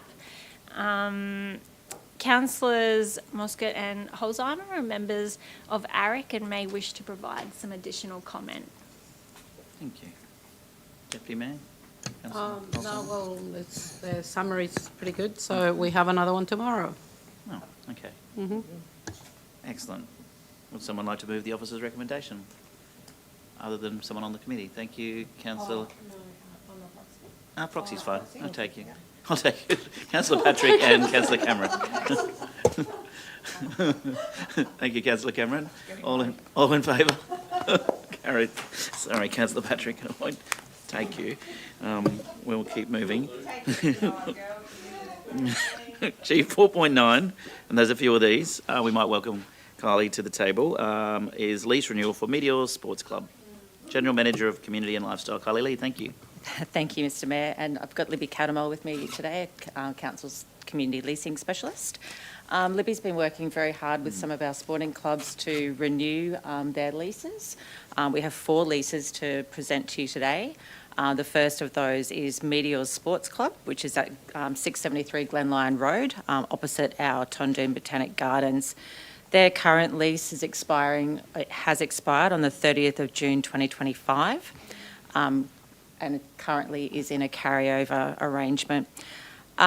We have proposed an additional 10-year lease as per our land transaction policy, which will take them through till 2035. Meteors have a new management committee since 2023, and they have really improved their financial position. They're working with Gladstone Junior Cricket to once again see utilisation of Field 2, and they have a number of planned upgrades for the clubhouse. Meteors identified their biggest issue is the type of sports that can be played on that field due to the overhead power lines. However, they are doing the best they can with what they have. So I invite any questions. Thank you. Oh, we've got a few. I'll start from the left one, work our way up. Councillor Holzheimer, Wagner, Churchill. I'm happy to move the officer's recommendation. I do have one question though. How many, like I know we've done a lot of catch up in regards to our leases. Are we caught up? What's outstanding, if there is any outstanding as well? If I can refer to Libby, because she lives and breathes this every single day. Okay, so not really, obviously related to meteors. There are currently, I would say, 10 leases out with lessees for them to sign. So I'm just waiting for those to be returned. That seems to be one of the things that can take a little bit longer, is we can get the paperwork out to them, but then getting them to do all the necessary steps. So there's about 10 out at the moment, and I think I've got now these 4, and then we've got some more complex ones that we're working on at the moment too, so they're taking a bit longer. So I'd say as of yesterday, it's the same amount that we're still working on, which is about 19. Well done, but thank from you. a previous meeting there have been 4 that have been completely finalised. So the GCLA was one of those. Lovely. I'll take you as a mover in a second, but I'll keep going around the table. Councillor Wagner. Yeah, thank you, and thank you again for your work. I'm just wondering with this, where they're looking at upgrades and what have you, do we have in our contract or our lease agreement somewhere that they have to, I suppose, maintain the assets? Because we've had a few reports lately where there's some things that are in need of attention. So is the obligation on these people who are leasing them to? Yep. There can be a difference between, in the lease agreement, will depend on whether they actually have built the facility themselves or if council actually built the facility. But within all the leases, there is requirements for them to have the maintenance is their responsibility. Obviously, there's certain levels of maintenance that's required. We do have a schedule that we share to people when they're actually being renewed with their leases, but it is common that the maintenance is part of their responsibility. I have a second question too. We use part of their grounds for car parking in places like EcoFest and what have you. I'm just wondering, is that going to be an issue in the future by signing this lease agreement? No, it's actually one of the conditions in their lease. I didn't read that in my notes, so I apologise for that, but it is written into the lease. It is, okay. Yeah. Excellent. No worries. So in that, can I just ask, do we then commit to like remediate the grounds or anything after each of those events, in the event there's trench marks or what have you? Or? We usually pay them a fee Okay. to utilise their field, and they use that fee to remediate. Okay, thank you. Councillor Churchill. Yeah, thanks, Mayor Matt. Thanks, Kylie. Thanks, Libby, for what you do in getting these in place. This is relevant to the. If you could just put the map up on the screen. I just, having walked it recently, and it's good that the management committee new management committee have a vision for the future. I just want to inquire about the parcel of land more up towards Baringa Close, which goes up the hill, and I know that the previous management committee were looking after it. So who owns that parcel? Because that was being looked after by Meteors previously, but I see now the footprint around the blue line. Just an inquiry, the adjoining parcel of land which is north-east, that's it? Yeah. Is that council land as well? I don't have that information in Okay, front of then. me. The blue line is actually what has always been the... The blue line is the lease. Yep, but I'm also well aware that they'd run the tractor and or the mower and whatever up up the hill. We can anyway. have a look real quick if you'd like. Oh, if you could just let us know, I wouldn't mind, be interested to know, because there's power lines up there as well. Powerlink easement. And Powerlink easement, yeah, all right, no, thank you, I'll wait to hear back anyway, Libby, thank you. Come back to you, Councillor Churchill. Yeah, lovely, thank you. It would be, if Meteors have been mowing that, they've been doing Powerlink a favour, I have to send them an invoice. Anyway, any further questions on this side of the table? Happy to support. Excellent, okay. Move Councillor Holzheimer, seconded Councillor Churchill then. Right, all in favour? Motion's carried, thank you. Libby, we'll move on to Harbour City BMX, G4.10. Thank you. The Harbour City BMX lease is located in Mercury Street in Gladstone. Their lease expired on the 31st of December 2020, with, the lease carrying over in the carryover arrangement. The proposed peppercorn lease is for a period of 10 years, up to 2035. And as outlined in the report, BMX have a strong membership base of 141 people. Members, and were successful in hosting 2 rounds of the Oz Cycling Queensland BMX State Series in 2025. That attracted an estimated 1,300 people into our region, which does have an economic benefit for the Gladstone region. Being located on the banks of Tiggerley Creek, flooding has been an issue for the club, and future plans include the relocation of some of those assets to higher ground. Libby and I are here for any questions you might have on this one. I do. So Central Queensland University agreed to forfeit their lease or their land to us. How's that progressing? Because that's... Oh, okay. Huh? You can answer it. Sorry, I was speaking to the president on the weekend, actually. Nicholas? So I believe that's actually proceeded, but there's some issues with what they actually wanted to use that land for. So I said to him that we may need to have some more discussions about how we can support that process. Okay. Welcome, Bri. Ta-da. Thank you. So a portion of the BMX track is currently on CQU land, which they have a lease arrangement with CQU. The larger portion of CQU land, we have been in discussion with state government departments. There are a lot of environmental overlays on that land, and we may not be able to proceed with utilising that land for any expansion of BMX. So we are still working through that process to see if it is actually usable land for what we had originally intended. Oh, yeah, I don't necessarily mean for expansion. I just would like them to have a... Well, if I wanted the property in our tenure so that BMX stopped paying Central Queensland University a lease fee. So I guess my question is it still transferring to us? That hasn't been determined yet. We are still working through that. Okay. Still in negotiations. Yeah, okay. Because the uni promised it to us for free, so I'm happy to take free and see how we work the leases out and what we're allowed with overlays and all the rest of it at another date. But anyway, today's about this lease, but if anyone looking online can see there's a bit of a gap for where kids currently ride their BMXs. Any further questions, councillors? Officers, recommendation, can I get a mover, please? Oh, all on the left. Oh, thank you, Deputy Mayor. Seconded, Councillor Cameron. All in favour? Motion's carried. We'll move on to the Gladstone Darts Association, 4.11. Thank you, Mr Mayor. The Gladstone District Darts Association is in Mara Crescent in Barney Point. Their current lease was another 10-year lease expiring on 30th of June 2022. The proposed peppercorn lease is again for a 10-year period as per our land transaction policy. As you can see in the report, the club have between 90 and 120 active members at any given time. The association has a number of repairs and improvements that they would like to undertake at their premises pending funding availability, and this lease will help them secure that funding. Invite any questions you might have. Oh, couple. Councillor McClintock, then Councillor Davis. My question was just around the dotted line, what that actually referred to between the two. My question was around the dotted line and what they referred to between the two, what that meant. I was just trying to figure that out in the details. So there's actually two lots of land.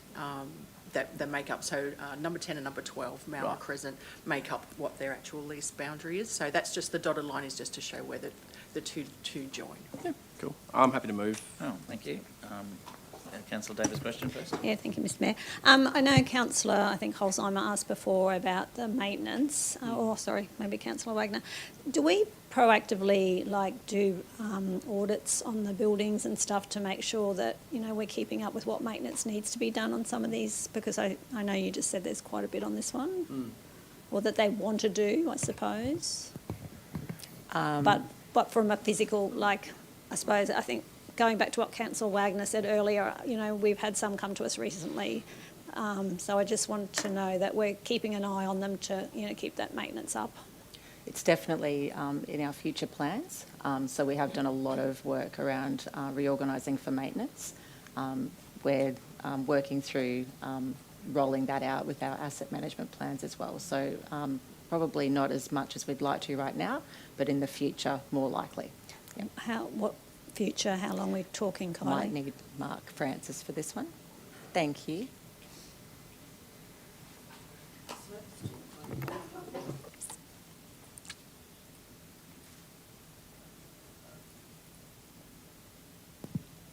Good afternoon. It is. We have just completed what are essentially building inspection plans for all of our community and corporate buildings. That will be handed over to our maintenance team, and they'll try and resource that as ever. It's about resourcing and meeting the right service level, Councillor Holtheimer. So we will be taking a risk-based approach to that, but the plans are in place. It's just how we resource it now. Okay, so we're talking within the next 12 months, 6 months? Absolutely. I feel we should be able to do at least an annual inspection across all of our estate. Excellent, thank you. Any further questions? I have a mover in Councillor McClintock, looking for a seconder. Councillor Holzheimer. Were you seconding that then, Kylie?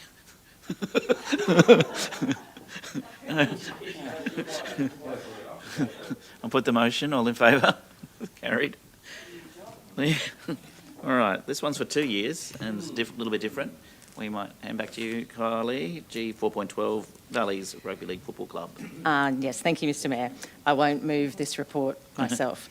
So again, we have the Valleys Junior Rugby League Football Club for a new lease at 100 Aerodrome Road in Clinton. The piece of land in question is adjacent to the Valley's current lease area, and it was formerly occupied by the Clinton Girl Guides, who have vacated that premises a few years ago. There has been extensive vandalism on that Girl Guides building, which you're aware of, and we are currently demolishing that particular building. It has asbestos as the primary construction material. And we will have that that building demolished before Christmas. The reason this lease is for 2 years is to allow for an amalgamation of this piece of land into their other parcel that they currently have a lease over. Valleys intend to use the newer parcel as car parking, as it is subject to flood inundation. Good outcome, I think. But anyway, Councillor Churchill, you had a question. Oh, absolutely, yeah. But you've answered both of them in actual fact. What was the timeline? So it'll be a Merry Christmas, a Happy Christmas. Merry Christmas. Gone by Christmas. It's been wrapped around, etc. And I suppose this, because it's in my backyard as well, the amalgamation of the land. So in understanding and I'm happy to move this recommendation, but just trying to get an understanding, how long does it take from an amalgamation process to occur? I'm hoping that the answer will be less than 2 years, but... Oh, absolutely, yes. When their substantive lease comes up for renewal, and this lease for the 2 years coincides to renew at the same time, we will just add the 2 lots into one lease going forward. And okay. That's a simple. It's just really having 2 leases at the moment. When they both expire, they'll become one. Okay, and I suppose that's the addendum to that now is that are there plans or their vision for the future? Is it car park? Or we don't know? Car park. Yes. Yes, it's car parking. They've also, I think it's actually here. Becomes that aerodrome road, and we've got missing links there on that road. So And they I do see want- young ones that walk down to that and ride down there on the road going down there. But anyway, that's another issue for another day, and I'll raise that at a later time. But just trying to get an understanding. It's just car park at this stage, or they're wanting to put another Initially, building? it'll be car park, but they will eventually be looking at possibly some more Storage. storage and something like that, absolutely. Okay, great. Yep. Yeah, okay then, yep. Right, happy to move. Okay, thank We'll you. watch this closely, thank you. Any further questions, councillors? It's fairly straightforward, I think. Thank you. Move Councillor Churchill, seconded Councillor Davis. All in favour? Motion is carried. Thank you, Kylie. Thank you, Libby. Good work. Okay, we'll move to the next item on the agenda, which is G5, councillor reports, and Councillor McClintock has a report from the Local Roads Transport and Infrastructure Congress. Thank you, Mr. Mayor. I did send a copy around to the councillors, but also tabled the report here. It's a little bit extensive. Try to summarise a few days of really, really good content, actually, down in Bendigo. I did attend the National Roads Transport and Infrastructure Congress with Councillor Holsheimer and yourself representing the national body, ALGA, with 220 leaders from across Australia discussing our local and regional road networks, infrastructure, and how we go about basically looking after that into the days ahead. A consistent message right across the Congress was that local governments are carrying an overwhelming burden of the road network, particularly unsealed and ageing rural roads. When you look at the spread as far as who is carrying the burden of that financial cost, councils carry that very, very heavily. The simple truth is, though, that funding hasn't kept pace with the growth of that network, and there was, again, a strong unified call to restore financial assistance grants to 1%, helping with some of those infrastructure costs. It's critical for regions, particularly like us here in Gladstone, because it directly affects our ability to maintain roads, manage growth, and the only other way that we can do that is by our ratepayers footing that bill and covering the gap. For too long, we've been managing decline rather than building our network to handle the growth. And so some changes need to be made when a lot of our funding is reliant on competitive grants and things that we have to fight for, that we do very successfully, I will say, and we do a great job of advocating in that space, but that's as a regional approach, and for other councils, they may not have that sort of return, and we shouldn't be fighting them for that sort of sustainability anyway. Key themes of the Congress included a shift from reactive maintenance to long-term planning, safer road design instead of short-term fixes like reducing speed limits, which I'm happy to hear in the last week or so has been all but taken off the table as a solution to safety. The need to integrate freight growth planning and active transport has been mentioned a little bit earlier in today's agenda. These are all areas where Gladstone already has significant demand, and future pressure is not going to be any lighter than it already is. Some really interesting discussions on national reforms, particularly potentially coming our way, particularly around road user charging, how that works, the freight-weighted funding, what it looks like for us to recoup some of those costs that heavy vehicles on our local roads cost us as a local government, and new expectations around sustainability, resilience, and how do we integrate data-driven road safety as well.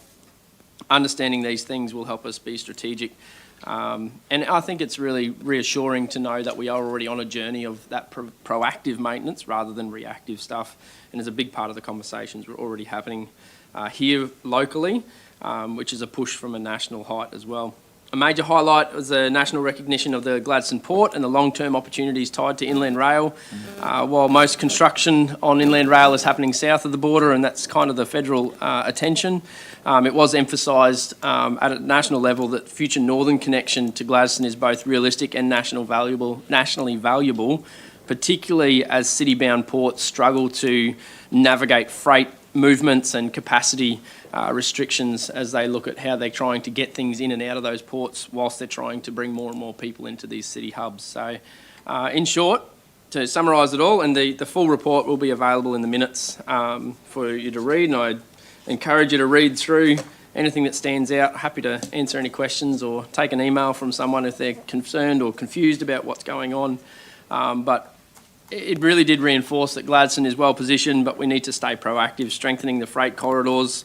We're in a really unique position where we've got a lot of capacity and we've got a lot of opportunity for us to put in some of those things that will prevent us down the line in 20 years, 50 years' time, wishing we had freight corridors, wishing we had opportunities to put some of these things in that we can do proactively now. We need to strengthen freight corridors, plan for long-term capacity and expand active transport options, aligning with our advocacy with national priorities. Happy to take any questions. Wow. It's a detailed summary of a good report. Well done. Councillor Churchill, questions?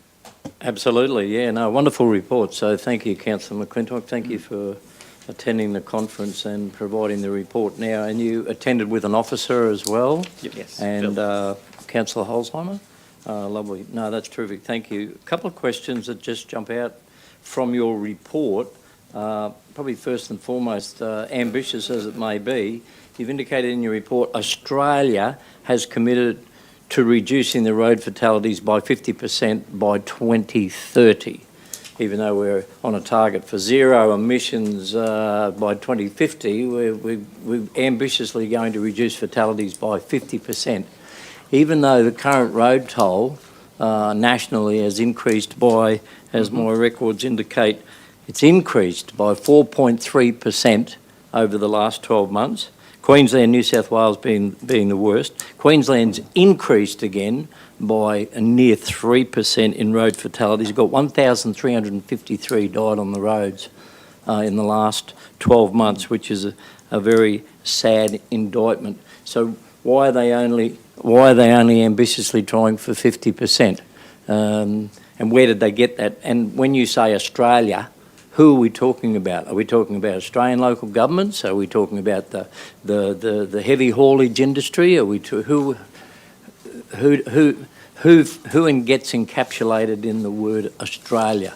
A federal push is for zero deaths on our roads, is their ambition. And one of the key conversations over the last couple of years, it was emphasised last year as well in Margaret River around the same Congress, was about the speed limit reduction. And that's been very heavily argued that that's a short-term fix to what is categorically an infrastructure problem. We don't have safe roads, we don't have verges, we don't have the capacity to invest in how do we make these corridors safer. Just reducing the speed limit isn't a long-term solution. So when they look at some of their pushes and what they're trying to do, you're 100% correct. They've been on this ambition to zero, and so far, and they pointed out that statistic, it's gotten worse. So we're not making a good headway on getting towards that 50%. And I do hear that, or I do understand that if we lower speed limits, that will reduce deaths, but it's a short-term fix. It's not a long-term solution to how we do that. Yeah. Okay, then that probably still doesn't encapsulate it, but I suppose, and I speak from a professional point of view, in my previous life, as a forensic investigator of serious fatal deaths on the road, they are always a mocktail. Mm-hmm. It's not normally just one thing, engineering or be it better signage. It can be a whole range of things, which includes what I've written down here on current road statistics. And as you've readily indicated, there's been that increase. Mm-hmm. Is that we need to understand that it's also behaviour. Yeah. It's the drivers out there as well. So trying to understand, when you mentioned the word Australia, hopefully that encapsulates all the Queensland and well all that's involved in road, and including education. Yeah, for our absolutely. young ones. Our young ones are graduating in grade 12 now. They're going to be going out there on our roads, our national highways and roads, and I know it's every mum and dad's greatest fear when they get their driver's licence. So I think you're making a really great point too, is that the other part of the statistic is that there are more people on the road than there ever have been. So we have more deaths, absolutely, but we have more traffic, and how do we overcome those burdens, basically, and how do we make roadways that work? I'm pleased to hear you say that because trucks are getting heavier, they're getting bigger, they're getting faster, and the list goes on, and all the other reasons that go with it. And so are cars. I'll touch on the inland rail one, and I know that we did see some information coming through.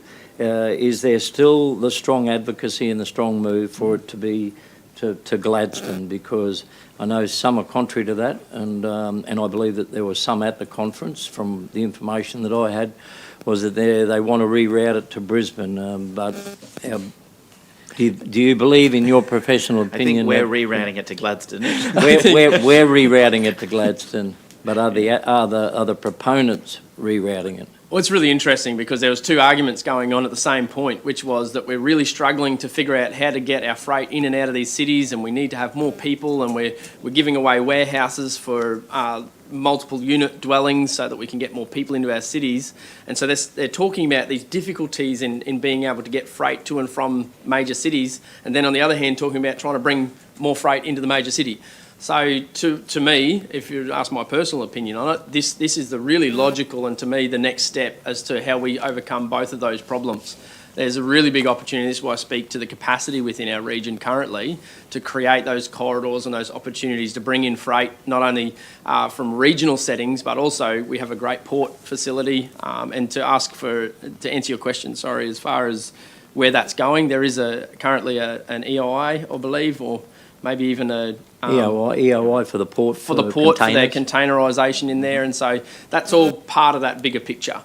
So there are things happening, definitely. Well, I'm pleased to hear that because that leads to my final question, but I'll make a quick comment. Even though the financial assistance grants is 1%, it's still not going to be enough. And I know the endeavours are being made, but it's still not enough because it should never have been reduced from the beginning. But anyway, so if that's all the reasons for the inland rail, etc., what's our endeavours to host this National Roads and Transport and Infrastructure Congress right here in Gladstone region? Well, I think 7 years' time or so will be a great time for that. It's going to Cairns next year, and it does go around the different states as per each year, so that each state gets a chance. But I absolutely agree we should be advocating for the next round to come past Gladstone, and we'll be right in that firmly in that opportunity to showcase what our inland port could do. So at some stage in your report or recommendation for the future, you'd move a motion that we should host it in 2033? Absolutely. Sounds great. Sounds good. Thank you. We can get our team, well done. Entertainment Centre, to put that bid in. But yeah, it won't be back in Queensland for 7 years after next year because it has to rotate. Thank you, Simon. Councillor Holsommer. I just wanted to expand on a couple of little points from both Councillor McClintock and Councillor Churchill.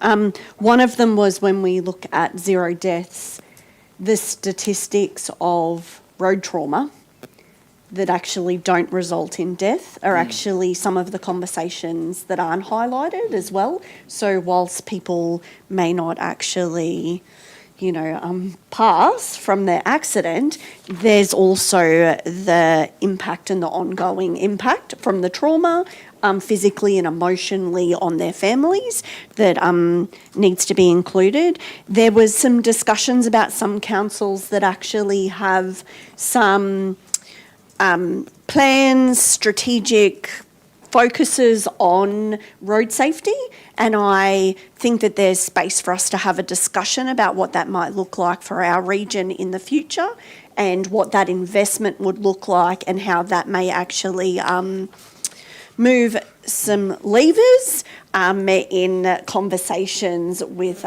main roads and those sorts of people as well when we're advocating for that. So I think that's a really important discussion that we probably need to have in the future as well about what's that look like for us? Is that a place we actually want to make a really clear stand and focus? What does that look like for the financial impact and some of those other drivers in this room and also for our teams? And lastly, for the inland rail project, they talked about for each train, it takes about 110 trucks off the road. That's one of the, and then you look at active transport in there as well. So if we've got less cars on the road and more people using buses and bikes and walking and all that sort of thing as well, they're actually some of the other ways that we can actually improve this, not just, and so that's part of that behaviour change, but how do we set up a community that creates that space as well for people? So there was lots of really interesting learnings, and one of the other things that I assume is in Councillor McClintock's report, but he didn't mention, was that circular economy space as well. So how are we reusing things like red mud and tyres and some of those other products to build our road bases, and then how that actually can impact on sustainability in some of those conversations. But for the other councillors in the room, if you get a chance, I would definitely encourage you to go. It was a key learning for me as a councillor who doesn't sit on any of the committees around roads, but who really got a lot out of it, and my understanding in regards to roads and infrastructure for the future. So I encourage you guys to put your hand up to go as well. Thanks. Yes, consider going in Cairns next year, a little bit closer. I will just add on Inland Rail, it was fantastic to have the proponents that are planning is the right word, to connect to Gladstone, speak at the conference. The biggest issue really is to get it to the border. So there's a little gap between North Star and Gundawindi / Toowoomba. From our point of view, as soon as it gets to the border, then it can flow through from Gowrie Junction through to through Miles, through Banana into the Port of Gladstone.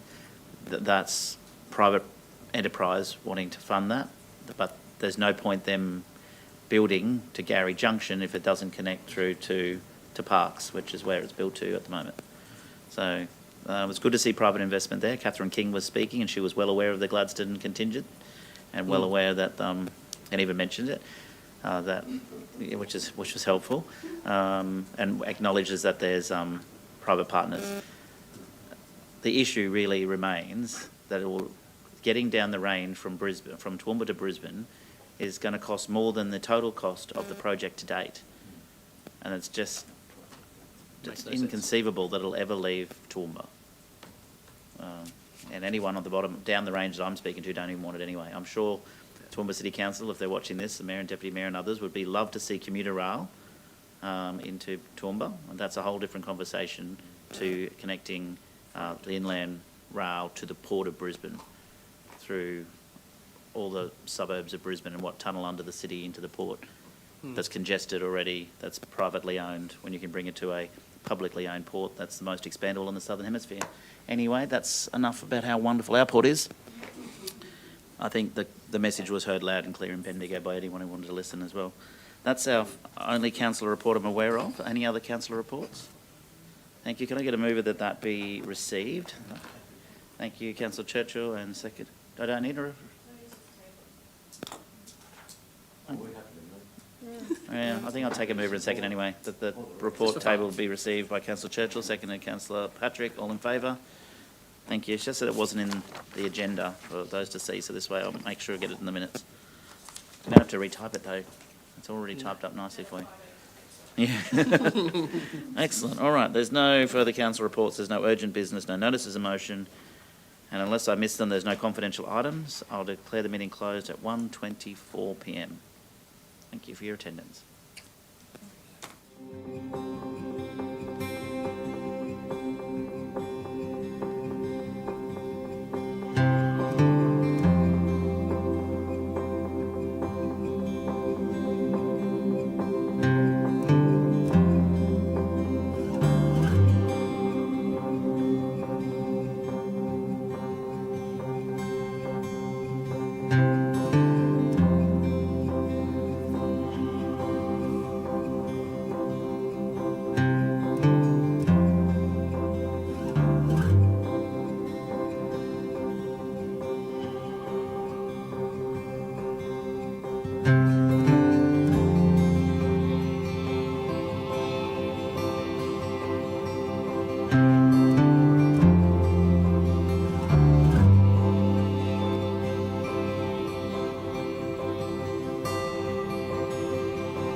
you.